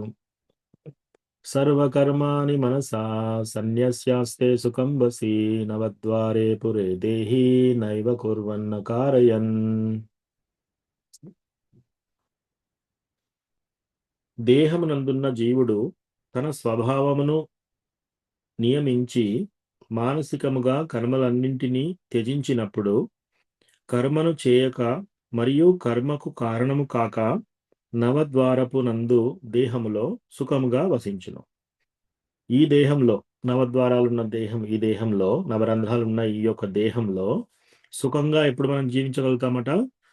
ఎప్పుడైతే జీవుడు తన స్వభావాన్ని అనుసరించి మానసికంగా కర్మలన్నింటినీ త్యజించినప్పుడు, అన్ని కర్మలను త్యజించినప్పుడు, ప్లస్ కర్మను చేయక మరియు కర్మకు కారణము కాక, అప్పుడు సుఖంగా జీవిస్తాడంట.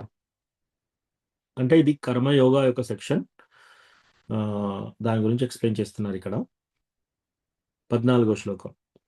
న కర్తృత్వం న కర్మాణి లోకస్య సృజతి ప్రభుః న కర్మ ఫల సంయోగం స్వభావస్తు ప్రవర్తతే. తన దేహమనడి పురము యొక్క అధిపతి అయిన దేహి కర్మలను సృష్టించుట గాని, కర్మల యందు జనులను ప్రేరేపించుట గాని, కర్మ ఫలములను సృష్టించుట గాని చేయడు. ఇది ఎంతయు ప్రకృతి త్రిగుణముల చేతనే చేయబడుతున్నది. సో యూజువల్గా తన దేహపురము యొక్క అధిపతి అయిన దేహి, దేహి అంటే ఎవరు? సోల్. మన దేహం లోపట ఉన్న దేహి ఎవరు? మన ఆత్మ. అసలు నువ్వెవరు అన్నప్పుడు మనం ఏం చెప్పాలి?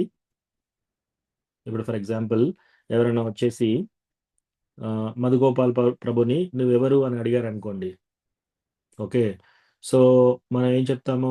నేను పలానా బిజినెస్ చేస్తున్నాను, నేను పలానా కంపెనీలో పని చేస్తున్నాను, ఇట్లా కాదు. నువ్వెవరు అంటే ఫస్ట్ థింగ్ మనం ఏంటి? మనం ఒక ఆత్మ. మనం ఈ శరీరం కాదు, మనం ఒక ఆత్మ. సో అది దాన్ని దేహి అంటున్నారు. సో ఈ ఆత్మ మన శరీరం లోపల ఉంది. సో దాన్ని ఏం చెప్తున్నారు ఇక్కడ? తన దేహమనడి పురము యొక్క అధిపతి అయిన దేహి కర్మలను సృష్టించుట గాని, కర్మల యందు జనులను ప్రేరేపించుట గాని, కర్మ ఫలములను సృష్టించుట గాని చేయడు. అంటే ఆత్మ అనేది కర్మను సృష్టించదు.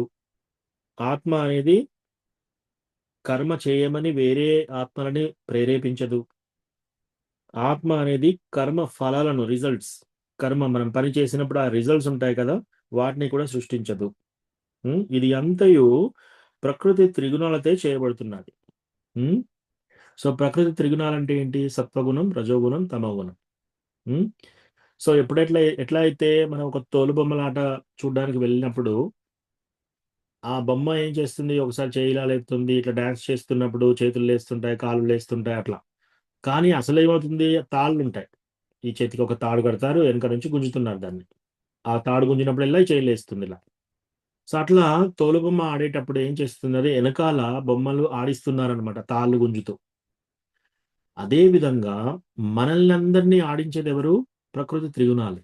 సత్వగుణం, రజోగుణం, తమగుణం. ఈ యొక్క 3 ప్రకృతి త్రిగుణాలు మనల్ని ఆడిస్తున్నాయి. ఒకసారి రజోగుణంలో తీసుకెళ్తున్నాయి, అంటే ఏదన్నా సాధించాలి, ఏదన్నా ప్రయత్నం చేయాలి, లాభం తెచ్చుకోవాలి, ఇట్లా.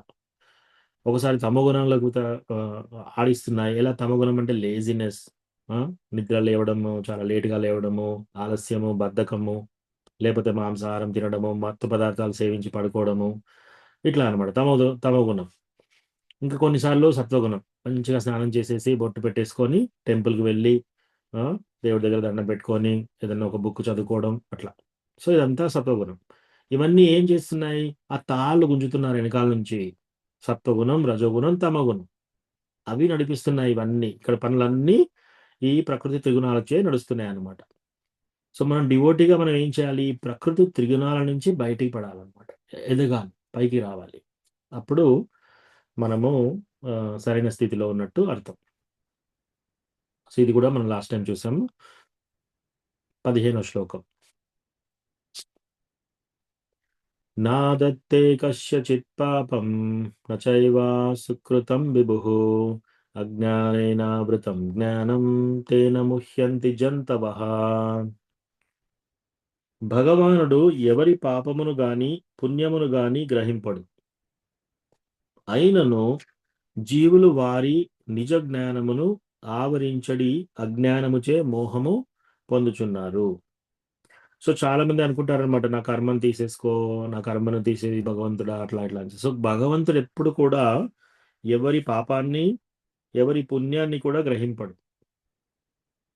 అవన్నీ ఆయన ఏమి తీసుకోడు, ఆమె ఏమి నలిఫై చేయడు కూడా. చేస్తాడు ఎప్పుడు ఓన్లీ ఆయన చెప్పినట్టుగా మనము సర్వధర్మాన్ పరిత్యజ్య మామేకం శరణం వ్రజ అహం త్వాం సర్వ పాపేభ్యో. మీ పాపాలన్నీ కూడా నేను తీసేస్తాను. ఎప్పుడు? భగవంతునికి మనము సరెండర్ అయినప్పుడు. సో భగవంతునికి మనం సరెండర్ అవడం యాక్చువల్లీ మన యొక్క ఒరిజినల్ స్వభావం అది. ఇప్పుడు ఎట్లయితే మేఘాల నుంచి వర్షం పడినప్పుడు ఆ మేఘాల నుంచి వచ్చిన నీటి బిందువు ప్యూర్గా ఉంటుంది. ఆ నీటి బిందువు ఆ పైనుంచి పడుతూ పడుతూ వాతావరణ కాలుష్యం కలుస్తుంది. తర్వాత అలా అన్ని కలుషితమైన వాతావరణం అంతా కలిసి లాస్ట్కి బురదలో పడుతుంది, మట్టిలో పడి బురదలో పడుతుంది. అప్పుడంతా బురద నీళ్ళలాగా అయిపోతుంది. సో మనం అలా అయిపోయాం. ఇప్పుడు ఆత్మ చాలా క్లియర్, ఆత్మ క్రిస్టల్ క్లియర్గా ఉంటుంది. కానీ ఎప్పుడైతే ఈ ఆత్మ వచ్చేసి ఈ ప్రాపంచిక లైఫ్లో పడిపోయిందో, ఈ బురద అనే ప్రాపంచిక లైఫ్లో అంటుకొని ఉంది. ఇప్పుడు మనం ఏం చేయాలి? వాటర్ ప్యూరిఫికేషన్ చేయాలి. ఆ వాటర్ని మంచిగా ప్యూరిఫై చేస్తూ రకరకాలుగా క్లాత్లో పెట్టి ప్యూరిఫై చేసి రకరకాల కెమికల్స్ చేసి దాన్ని అన్ని ఆ బురదనంతా తీసేస్తే మళ్ళీ ప్యూర్ వాటర్, డిస్టిల్డ్ వాటర్ అయిపోతుంది. అట్లాగే మనం కూడా ఏం చేయాలి? ఈ ఆత్మ అనేది ఇట్లా వచ్చేసింది, అన్ని కలుషితాలను అంత బురదమైన మడుగులో పడిపోయింది ఈ యొక్క ప్రాపంచిక లైఫ్లో. దీంట్లో చాలా ఇవి పట్టుకుంది, అవి పట్టుకుంది, వీళ్ళు నా వాళ్ళు, వీళ్ళు నా వాళ్ళు, వీళ్ళు నా సొంత వాళ్ళు, ఇతడు నా భర్త, ఈమె నా భార్య, ఇది నా ఇల్లు, ఇది నా వాహనం, ఇది నా సంపాదన అని చెప్పేసి ఇటువంటి అన్ని చిక్కుముళ్ళలో పడిపోయారనమాట. ఇవన్నీ తీసేస్తే మళ్ళీ పర్ఫెక్ట్గా తయారవుతుంది. సో అది ఇక్కడ చెప్తున్నారనమాట. భగవంతుడు ఎవరి పాపం కానీ పుణ్యం కానీ గ్రహింపడు. అయినను జీవులు వారి నిజ జ్ఞానము ఆవరించడి అజ్ఞానముచే మోహం నందురు. సో నిజమైన జ్ఞానాన్ని ఆవరించేసే అజ్ఞానంలో ఉన్నారు చాలా మంది. అంటే అజ్ఞానం అంటే ఇది నాకు తెలియదు, నేను ఒక ఆత్మ అనేది తెలియదు వాళ్ళకి చాలా మందికి. ఇప్పుడు ఫేమస్ డాక్టర్స్ ఉంటారు, సైంటిస్ట్స్ ఉంటారు, ఇంజనీర్స్ ఉంటారు, పాలిటీషియన్స్ ఉంటారు, చాలా చాలా. వాళ్ళ దగ్గరికి వెళ్ళేసి ఎవరండి మీరు అంటే నేను ఇక్కడ ఈ కంపెనీకి అధిపతిని, లేకపోతే ఇక్కడ నేను ప్రైమ్ మినిస్టర్ని, ఇక్కడ చీఫ్ మినిస్టర్ని, ఇలా చెప్తారనమాట వాళ్ళు. నేను ఆత్మని అని ఎవరు చెప్పరు, అంటే ఆత్మతత్వ జ్ఞానం లేదు వాళ్ళకి. సో ఎందుకు? వాళ్ళు అజ్ఞానంచే కప్పబడి ఉన్నారు, అది చెప్తున్నారు ఇక్కడ. సో ఇక్కడ వరకు చూసాం లాస్ట్ టైం మనం. సో ఇప్పుడు మన క్లాస్ ఆరంభం చేద్దాం. 16వ శ్లోకం. ఓకే, విజయ్ రఘునాథ్ ప్రభు మీరు చదువుతారా? వేసుకురా ఒక్క నిమిషం ప్రభు, టెంపుల్ ఒక్క నిమిషం. సారీ ప్రభు, ఎన్నో చెప్తారు ప్రభు? ఎస్ ప్రభు. 16వ శ్లోకం, 5వ చాప్టర్, 16వ శ్లోకం. జ్ఞానేనాతు తదజ్ఞానం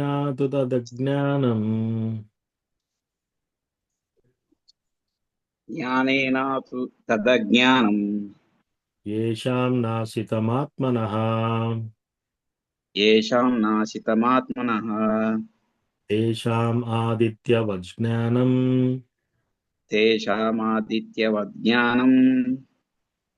ప్రకాశయతి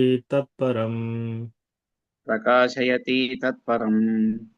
When, however, one is enlightened with the knowledge by which nescience is destroyed, then his knowledge reveals everything, as the sun lights up everything in the daytime.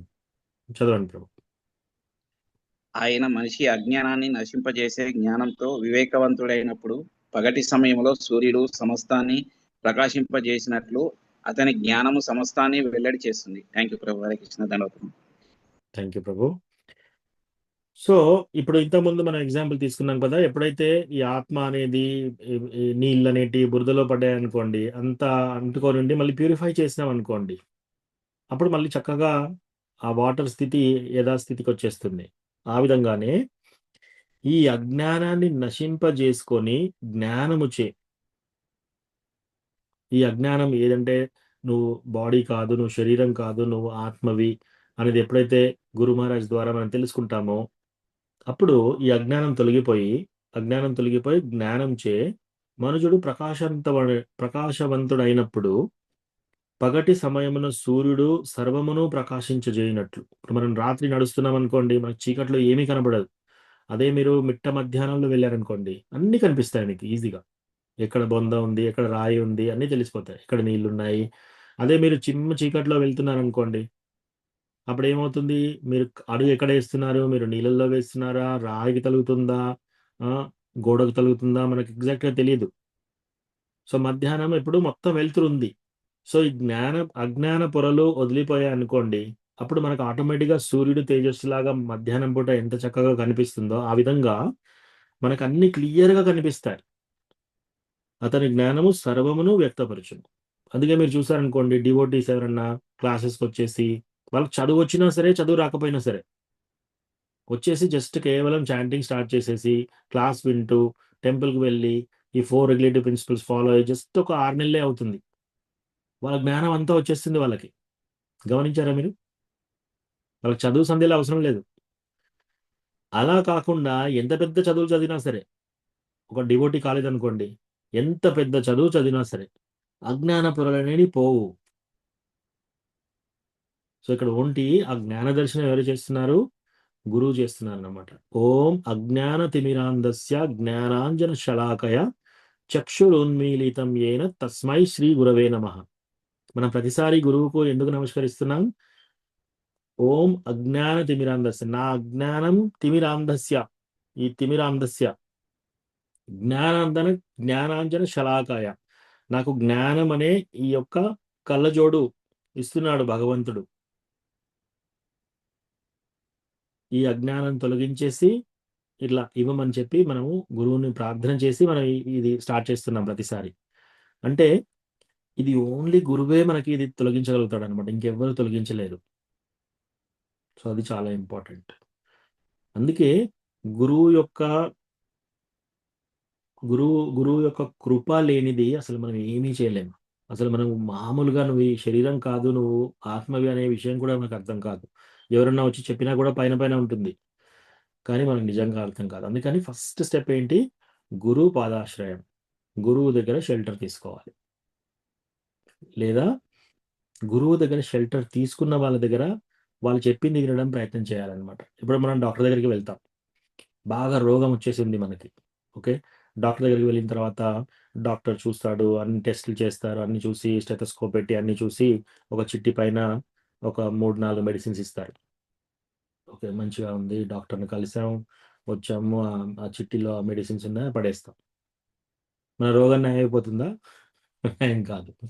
So మనం క్లాస్కి వచ్చేసి చాలా బాగుంది, డాక్టర్ గారి దగ్గరికి వచ్చాము, క్లాస్ ఏదో చెప్పారు, ఇదంతా చెప్పారు, అదంతా మనం మైండ్లో పెట్టుకున్నాం, మళ్ళీ వెళ్ళేసి మన పని మనం చేసుకుంటున్నాం అనుకోండి, ఏమీ తేడా కాదు.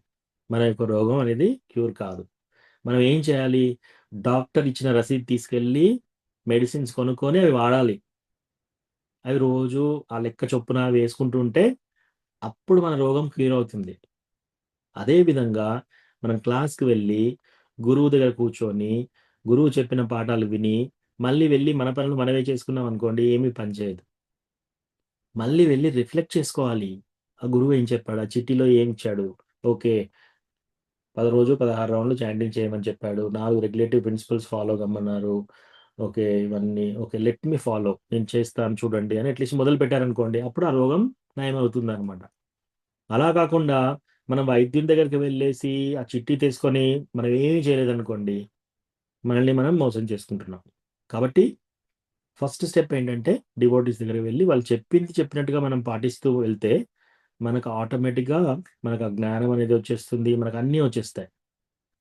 To the degree we follow the Guru, to that degree we will get benefited. So మనం ఎన్ని గురువు చెప్పేది ఎన్ని పాటిస్తున్నామో అన్ని రెట్లుగా మనకి భక్తికి మనం దగ్గర అవుతాం, అన్ని రెట్లుగా మన యొక్క ఈ జ్ఞానం కూడా పెరుగుతుంది అన్నమాట. సో అది చాలా ఇంపార్టెంట్, అది చెప్తున్నారు ఇక్కడ. ఓకే, జ్యోతి రూప కమలా మాతాజీ మీరు చదువుతారా?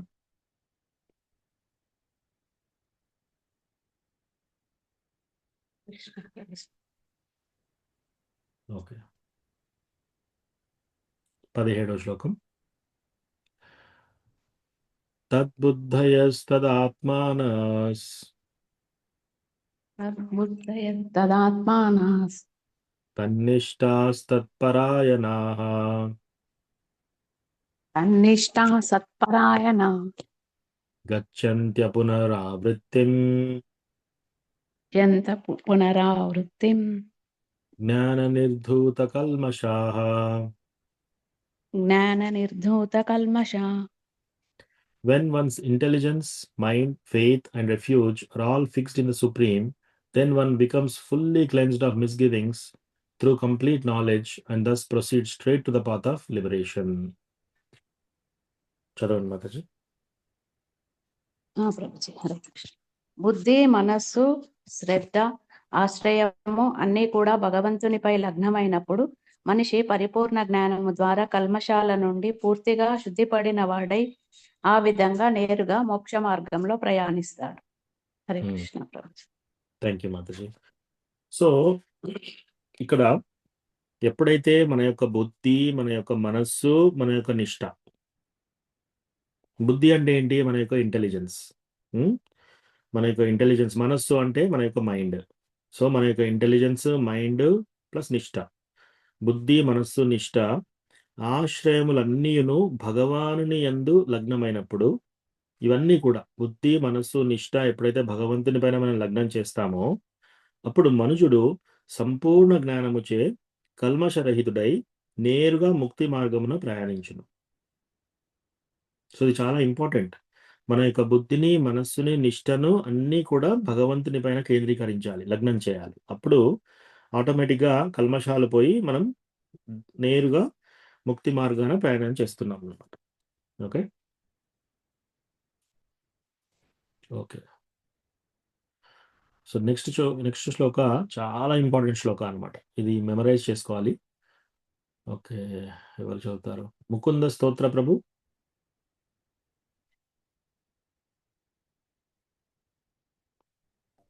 హరే కృష్ణ నాన్న, ప్రణామాలు. దండవతం. ఓకే, సో ఈ శ్లోకము మెమరైజ్ చేసుకోండి ఎవరన్నా మెమరైజ్ చేసుకునే వాళ్ళు. ఇది చాలా ఇంపార్టెంట్ అనమాట. విద్యా వినయ సంపన్నే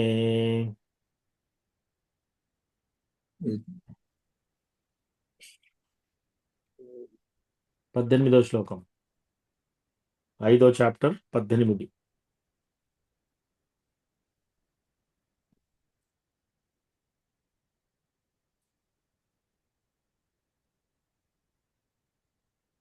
హరే కృష్ణ.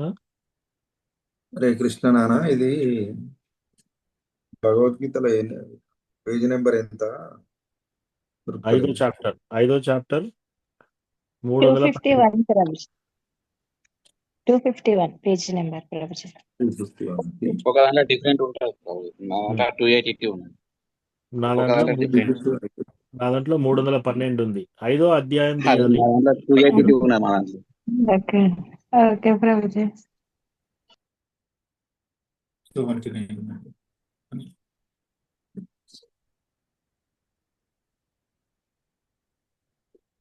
ఓకే,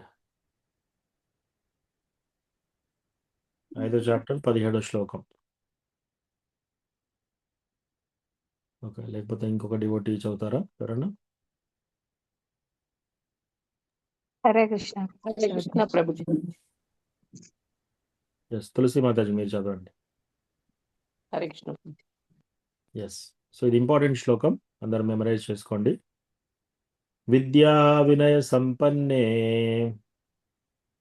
విద్యా వినయ సంపన్నే బ్రాహ్మణే గవిహస్తిని బ్రాహ్మణే గవిహస్తిని శుని చైవ స్వపాకే చ శుని చైవ స్వపాకే చ పండిత సమదర్శినః. పండిత సమదర్శనః. The humble sages, by virtue of true knowledge, sees with equal vision a learned and a gentle Brahmana, a cow, an elephant, a dog, and a dog-eater outcast. చదవండి మాతాజీ. హరే కృష్ణ ప్రభు. వినమ్రులైన యోగులు యథార్థమైన జ్ఞానమును కలిగిన వారగుటచే విద్యా వినయ సంపన్నుడైన బ్రాహ్మణుని, గోవుని, ఏనుగును, శునక మాంసమును తిను వాణిని, చండాలుని తమ దృష్టితో వీక్షింతురు. Thank you Prabhuji. Thank you. So మనం డివోషన్లో ఎంత పెద్దగా ఉన్నాం, ఎంత చిన్నగా ఉన్నాం అనే టెస్ట్ పెట్టుకోవాలంటే ఈ శ్లోకం జీర్ణించుకోవాలి మనం.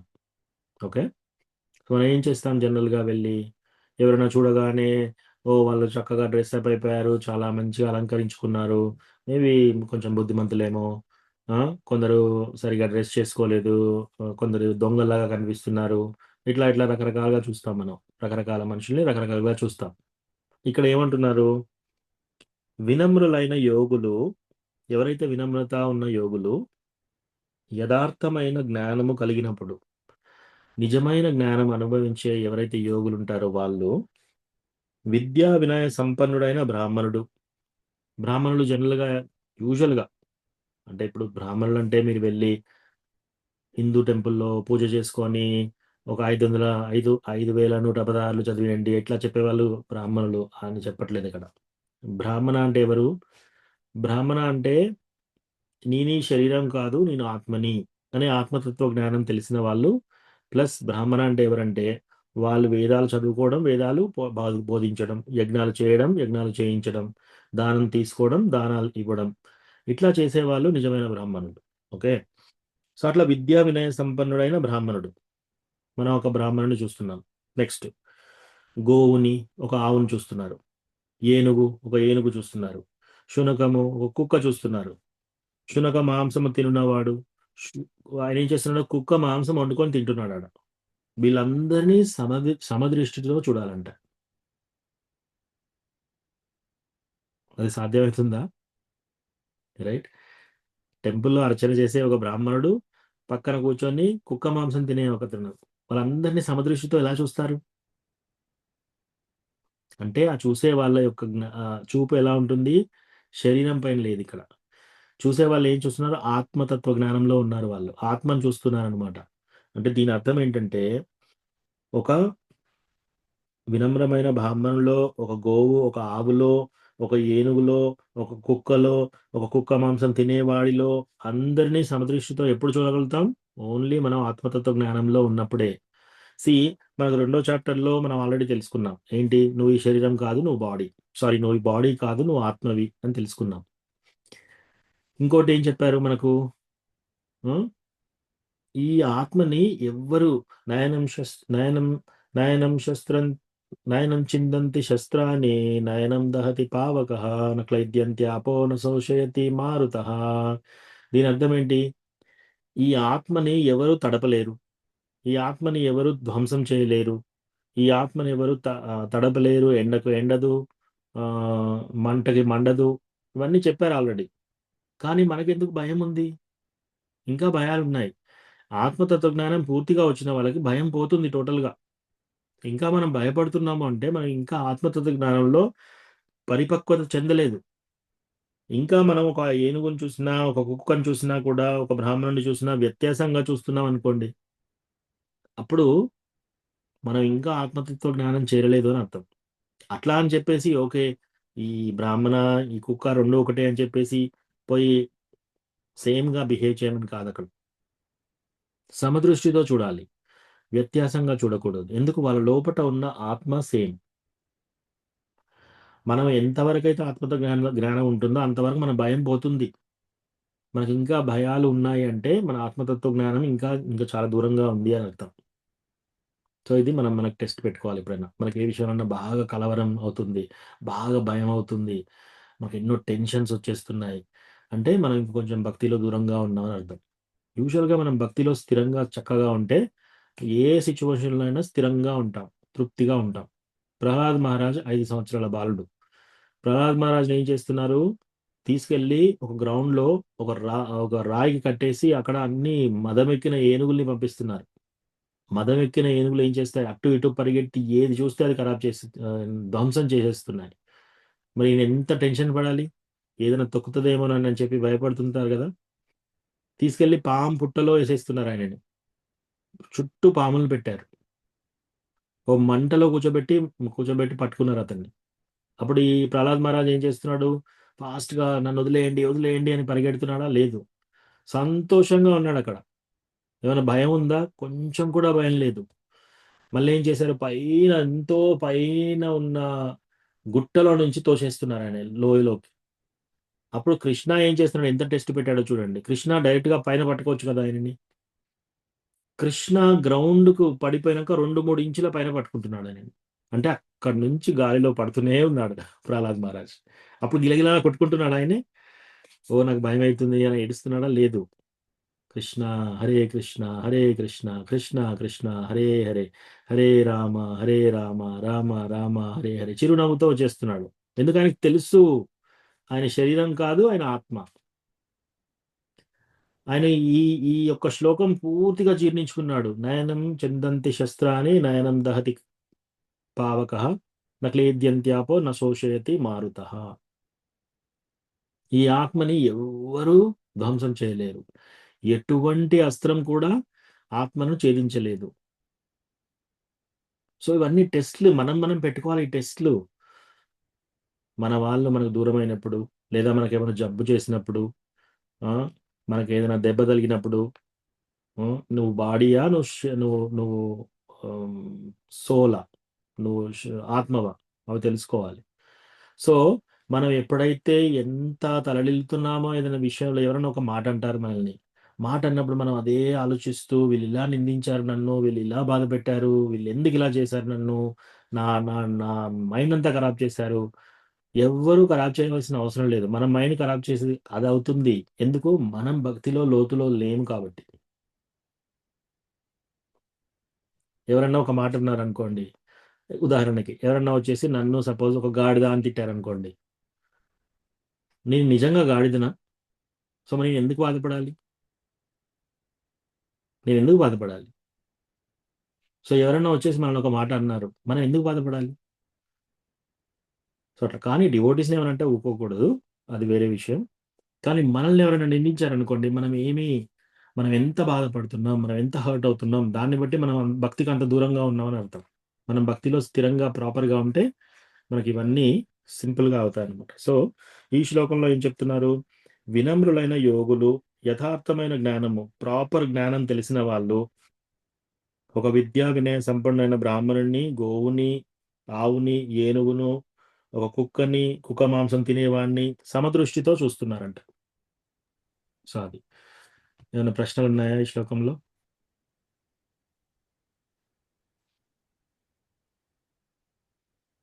అందరూ మ్యూట్లో ఉన్నారు. లేవు ప్రభు. Thank you. సో అట్లా అనమాట. మనము ఎస్ మాతాజీ, తులసి మాతాజీ. హరే కృష్ణ ప్రభుజీ. మరి మనము భక్తిలో ఉన్నాము సరే, ఈ బ్రాహ్మణుని, గోవుని, ఏనుగుని, శునకమును, సరే బ్రాహ్మణుని, గోవుని, ఏనుగుని అంటే చూడగలుగుతాము. ఈ శునక మాంసం తినే వాళ్ళని మనం ఎలా చూడడానికి అర్థం చేసుకోవాలి ప్రభుజీ?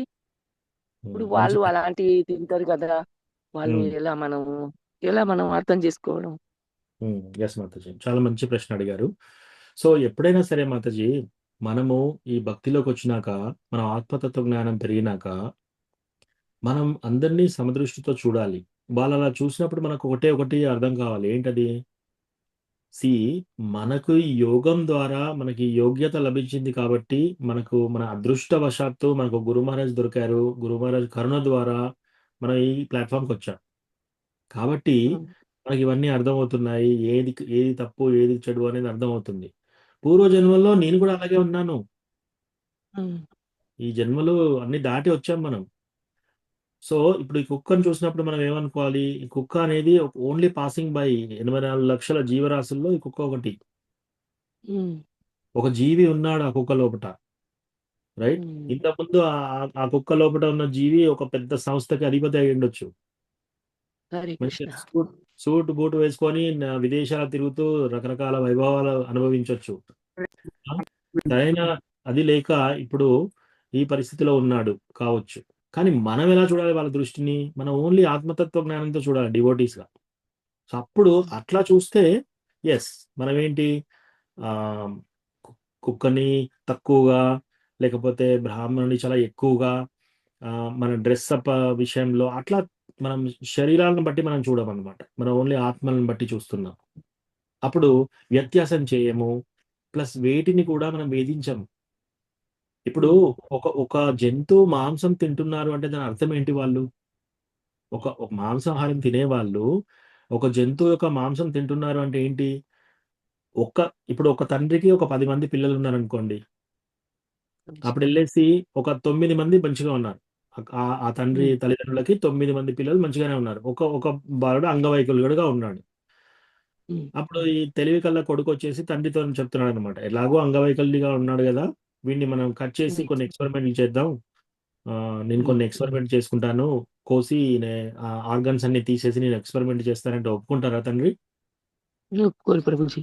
ఒప్పుకోరు. సరే, నువ్వు తెలివైతే నువ్వు తెలివిగా ఉండు, కానీ ఇతన్ని ఏమనకు అంటారు. అలాగే అవును. కృష్ణ పరంగా మనందరం అంటే మనము, కుక్కలు, పిల్లులు, చెట్లు, చేమలు అన్ని ఈక్వల్. సో అప్పుడు వెళ్ళేసి నేను ఈ జంతువుని తింటాను, ఈ ఒక్క జంతువుని నేను కోళ్ళని కోసుకొని తింటాను, ఇది తింటాను అని అంటే చెప్తే కృష్ణ ఒప్పుకోడు.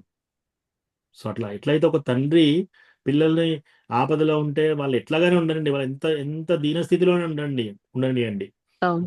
కట్ చేయడానికి ఒప్పుకోరు. అదేవిధంగా ఈ యొక్క ఆత్మతత్వ జ్ఞానం వచ్చిన వాళ్ళు ఏం చేస్తారు? అందరినీ సమదృష్టితో చూస్తారనమాట. అందుకే ఎవరికి కూడా హాని కలిగించరు, ఈవెన్ కుక్కలకు కూడా హాని కలిగించరు. సో మనం చూసారా, చీమలు అవి ఉన్నప్పుడు వాటిపైన మనం తెలిసి మనం అడుగు పెట్టాం, తెలియకుండా చేస్తే అవుతుంది మనకి. సో అట్లా అనమాట. ఈ ఆత్మతత్వ జ్ఞానంలోకి వచ్చినప్పుడు మనం వీటన్నింటినీ ఈక్వల్ గా చూస్తాం, సమదృష్టితో చూస్తాం అనమాట. అట్లా సమదృష్టితో చూస్తేనే వాళ్ళు పండితులు అంటారు. మనం కూడా మరి ఒకవేళ ఇట్లా సమదృష్టితో చూడమని శ్లోకంలో ఉంటే, ఒక డివోటీ ఇంకో డివోటీ మధ్యలో మనం ఎలా చూడాలి? టెంపుల్లోకి వెళ్తే ఈ డివోటీని చూస్తేనే నాకు పడదు అని అనుకుంటున్నాం అనుకోండి, ఇంకా మనం మన పరిస్థితి రైట్. సో అట్లా అనమాట.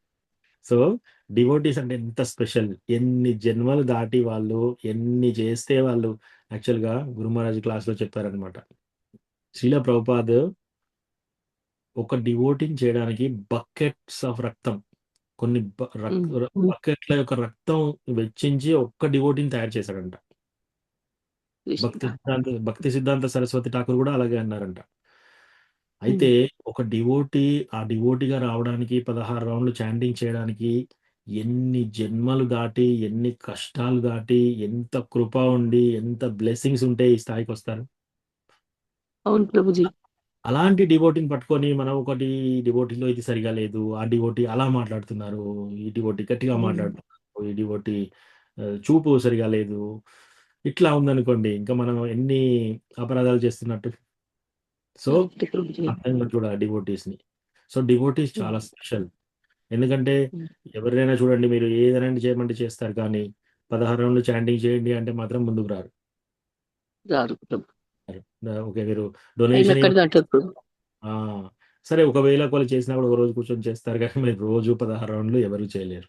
ఓన్లీ పర్ఫెక్టెడ్ బీయింగ్స్, ఆ కృప అన్ని కలిసి ఉన్న వాళ్ళే అన్నమాట. సో డివోటీస్ ఎట్లా ఉండనియండి, వాళ్ళు ఎలా కనపడనియండి, వాళ్ళు ఏ విధంగా ఉండనియండి, చాలా స్పెషల్. సో వాళ్ళ పాదాలకి మనం దండవత్ ప్రణామం చేసుకునేలాగా మనం వెళ్ళి ఏ డివోటీని చూసినా కూడా, ఇంతకుముందు 2 రోజుల కింద వచ్చిన డివోటీస్ అయినా సరే, 20 సంవత్సరాల నుంచి డివోటీస్ అయినా సరే, వాళ్ళకి మనం చాలా గౌరవంగా ఉండాలన్నమాట. అది డివోటీస్. ఇంకా ఇక్కడ ఈ శ్లోకంలో ఏం చెప్తున్నారు, ఇంకా యానిమల్స్ కూడా కలిపారు ఇక్కడ.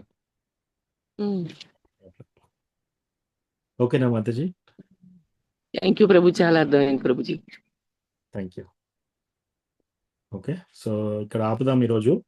ఇంకెవరికన్నా ఏమైనా ప్రశ్నలు ఉంటే జనరల్ గా ఈ శ్లోకంలో కానీ లాస్ట్ శ్లోకం చదవనా? నాకు ఒక 19 దొరికింది 19 దొరికింది. రెడీగా కూర్చున్నారు. ఓకే, సరే. 19వ శ్లోకం. నానా ఇహైవ తర్జితః సర్గో యేషాం నానా ఒక నిమిషం. కామ్యే స్థితం మనః నిర్దోషం హి సమం బ్రహ్మ తస్మాద్ బ్రాహ్మణీతే స్థితః. కాలని రిపీట్ చేయాలి నాన్న. సో నేను చెప్తాను లైన్, తర్వాత నువ్వు రిపీట్ చేయ తర్వాత. ఓకే. ఇహైవ తేర్జితః సర్గో ఇహైవ తర్జితః సర్గో యేషాం సామ్యే స్థితం మనః యేషాం సామ్యే స్థితం మనః నిర్దోషం హి సమం బ్రహ్మ నిర్దోషం హిం సమం బ్రహ్మ తస్మాత్ బ్రహ్మణి తే స్థితాః. తస్మాత్ బ్రహ్మణి తే స్థితః. Those whose minds are established in sameness and equanimity have already conquered the conditions of birth and death. They are flawless like Brahman, and thus they are already situated in Brahman. చదువునాను. ఎవరి మనసులు సమానత్వములో సంయుక్త చిత్తతలో నెలకొని ఉన్నాయో వారు అదివరకే జన్మ మృత్యు స్థితులను జయించినట్టు వారు బ్రహ్మములాగా దోష రహితులుగా ఆ విధంగా వారు అదివరకే బ్రహ్మములో స్థితులై ఉంటారు. థ్యాంక్ యూ నాన్న. సో ఇక్కడ ఏం చెప్తున్నారంటే, ఎవరైతే ఈ సమానత్వంతో, ఏ సమానత్వంతో? పండిత సమదర్శిన అని చూసాం. ఏదది? బ్రాహ్మణే గవి హస్తినే శునీచైవ స్వపాకేచ. ఒక బ్రాహ్మణుని, ఒక గోవుని, ఒక ఆవుని, ఒక ఏనుగుని, ఒక కుక్కని, కుక్క మాంసం తినే వాళ్ళని, వీళ్ళందరినీ ఎవరైతే సమదృష్టితో చూస్తున్నారో వాళ్ళ గురించి చెప్తున్నారు ఇక్కడ. సమానత్వము మరియు ఏకత్వములందు మనస్సు నెలకొని నట్టి వారు జన్మ మరణ స్థితిని జయించిన వట్టి వారే. వారు బ్రహ్మము వలె దోషరహితులైనట్టి వారు. ఆ విధముగా వారు బ్రహ్మమునందు స్థితిని కలిగి ఉన్నట్టి వారే ఎగుదురు. అంటే మనకు బ్రహ్మన్, పరమాత్మ, భగవాన్ రియలైజేషన్, 3 టైప్స్ ఆఫ్ రియలైజేషన్స్ ఉన్నాయి. సో శ్రీమద్ భాగవతంలో ఏం చెప్తారు?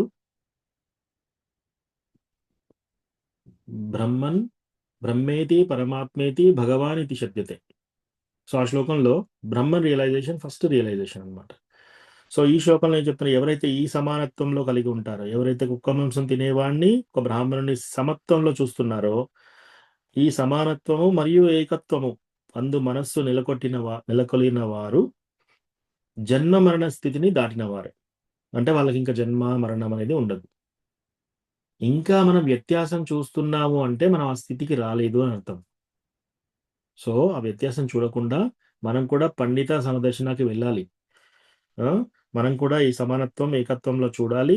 అట్లా మన మనస్సు నెలకొన్నప్పుడు జనన మరణ స్థితిని జయించిన వారై వారు బ్రహ్మము వలె దోషరహితులైనట్టి వారు. ఆ విధముగా వారు బ్రహ్మమునందు స్థితిని కలిగి ఎందురు. సో ఎస్, ఫస్ట్ థింగ్ ఏంటంటే మనం ఎక్కువగా టెన్షన్ పడకూడదు. అయ్యో నేను ఆ స్థాయిలో లేను, నేను ఇంకో మళ్ళీ పుడతానా ఏంటి అని. సో మనం ఫస్ట్ థింగ్ ఏంటంటే, ఫస్ట్ మన ప్రాబ్లం ఏంటో తెలుసుకోవాలి. నేను ఆ స్టేజ్లో లేను, ఆ స్టేజ్కి వెళ్ళాలి. కృష్ణ నాకు ఆ స్టేజ్కి వెళ్ళే యోగ్యత ప్రసాదించు, నా లోపల ఉన్న అనర్థాలు తొలగించు అని కృష్ణాని అడగాలి. ప్లస్ ఇంకోసారి మనం డివోటీస్ చూసినప్పుడు వాళ్ళు చాలా స్పెషల్ అని చెప్పేసి వాళ్ళని స్పెషల్గా చూడాలి. ఆ విధంగా అన్నమాట. ఒక డివోటీయే కాదు, ఇతరత్ర నాన్ డివోటీస్తో కూడా మనం చాలా మన క్యారెక్టర్ చాలా చాలా మంచిగా ఉండాలి వాళ్ళతో. మన వల్ల వేరే వాళ్ళకి అలజడి సృష్టించకూడదు. మనం వాళ్ళ యొక్క మనస్సును కలత పెట్టకూడదు. మన మాటల ద్వారా, చేష్టల ద్వారా, ఇవన్నీ మొత్తం ఫుల్ ప్యాకేజ్. డివోటీ అంటే ఏందో ఒకసారి టెంపుల్కి వెళ్ళి ధోతి కుర్తా కట్టుకొని నేను తిలక్ పెట్టేసుకొని నేను బయటికి వెళ్ళి ఎలా ప్రవర్తిస్తానంటే కుదరదు. ఓవరాల్ మన క్యారెక్టర్ కూడా మంచిగా కావాలన్నమాట. ఎస్, దానికి మనం ప్రాక్టీస్ చేయాలి. మనం అక్కడ లేము, ఓకే నాకు ఇంకా కోపం ఉంది, ఓకే దాని గురించి మీరు అడ్రస్ చేసుకోవాలి. నాకు కోపం ఉంది అని తెలిసినప్పుడు మీరు జాగ్రత్త పడతారు. కానీ అసలు ప్రాబ్లం ఏంటంటే నాలో ఏ దోషం లేదు అని అనుకుంటున్నారు అనుకో, అప్పుడు ఇది పెద్ద ప్రాబ్లం. నాలో దోషాలు ఉన్నాయి కనిపెట్టాము అంటే దానికి సొల్యూషన్ వెతుకుంటాం మనం. కానీ నాలో ఏ ప్రాబ్లం లేదన్నారనుకోండి, అది ప్రాబ్లం. సో అట్లా అనమాట. యూజువల్‌గా మనం ఏం చేయాలంటే కొందరు డివోటీస్‌తో క్లోజ్‌గా ఉండి అప్పుడప్పుడు అడగాలి మన సీనియర్ డివోటీస్‌ని. ప్రభుజీ, మాతాజీ నేనేమన్నా మారాలా? ఏ విధంగా మారాలి? ఎప్పుడన్నా పండగ రోజు గాని, ఎప్పుడన్నా ఒక రోజు మంచిగా ఉన్న రోజు ఒక సీనియర్ డివోటీ దగ్గరికి వెళ్ళి, వాళ్ళని పక్కకు తీసుకెళ్ళి, ప్రభుజీ, మాతాజీ నా యొక్క ప్రవర్తన బావుందా? నేను ఇంకొన్ని చేంజ్ కావాలా? ఆ! అట్లా అన్నీ తెలుసుకోవాలనమాట. తెలుసుకొని మనము ఇంప్రూవ్ కావడానికి ట్రై చేయాలి. మన సీనియర్ డివోటీస్ అయినా ఎవరైనా సరే. సో, అట్లా. సో, ఇట్లా మనము కాన్స్టెంట్‌గా మన యొక్క భక్తిని ముందుకు తీసుకెళ్ళడానికి ట్రై చేయాలనమాట. సో, తద్వారా మనం ఏంటి ఫీడ్‌బ్యాక్ తీసుకోవాలి డివోటీస్ ద్వారా. ప్లస్ ఇంకోటి భగవద్గీత, శ్రీమద్ భాగవతం. ప్లస్ మనం చాంటింగ్ చేస్తూ మనం భక్తిలో ముందుకు వెళ్తూ ఉంటే కూడా ఈ కల్మషాలు ఆటోమేటిక్‌గా పోతాయి. పోయి మనం భక్తిలో ముందుకు వెళ్తాం. ఓకే. సో, ఇక్కడ ఆపుదాం ఈరోజు. ఇంకెవరికన్నా ఏమైనా ప్రశ్నలుంటే జనరల్‌గా ఉంటే అడగండి. అదర్‌వైస్ మనం ఇక్కడ ఎండ్ చేద్దాం.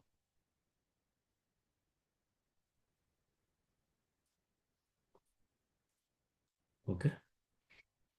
Thank you so much. వాంఛాకల్పతరుభ్యస్య కృపా సింధుభ్య ఏవ చ పతితానాం పావనేభ్యో వైష్ణవేభ్యో నమో నమః. అనంతకోటి వైష్ణవ వృంద్‌కి జై. శ్రీల ప్రభుపాద్ జై. హరే జై ఇంకే హరే కృష్ణ ప్రభుజీ ప్రభు. ప్రణామం. హరే కృష్ణ హరే ప్రభు. కృష్ణ దండోత్ ప్రభుజీ, ప్రణామం. ధన్యవాదాలు ప్రభు. హరే కృష్ణ. హరే కృష్ణ ప్రభు. దండోత్ ప్రణామం. ధన్యవాదాలు, ప్రణామం, ధన్యవాదాలు హరే ప్రభుజీ. కృష్ణ ప్రభుజీ, ప్రణామాలు ప్రభుజీ. ప్రణామాలు నాన్న. ధన్యవాదాలు, ప్రణామం. సరిత హరే మాతాజీ. కృష్ణ ప్రభుజీ, దండవత్ ప్రణామ్. All glories to Srila Prabhupada. Srila Prabhupada. Okay. Vijaya Raghunath Prabhu మనకు దర్శనం చూపిస్తున్నారు. శ్రీల ప్రభుపాద్ కీ జై. జై కీ జై. శ్రీల బలదేవ్ సుభద్రామాయి కీ జై.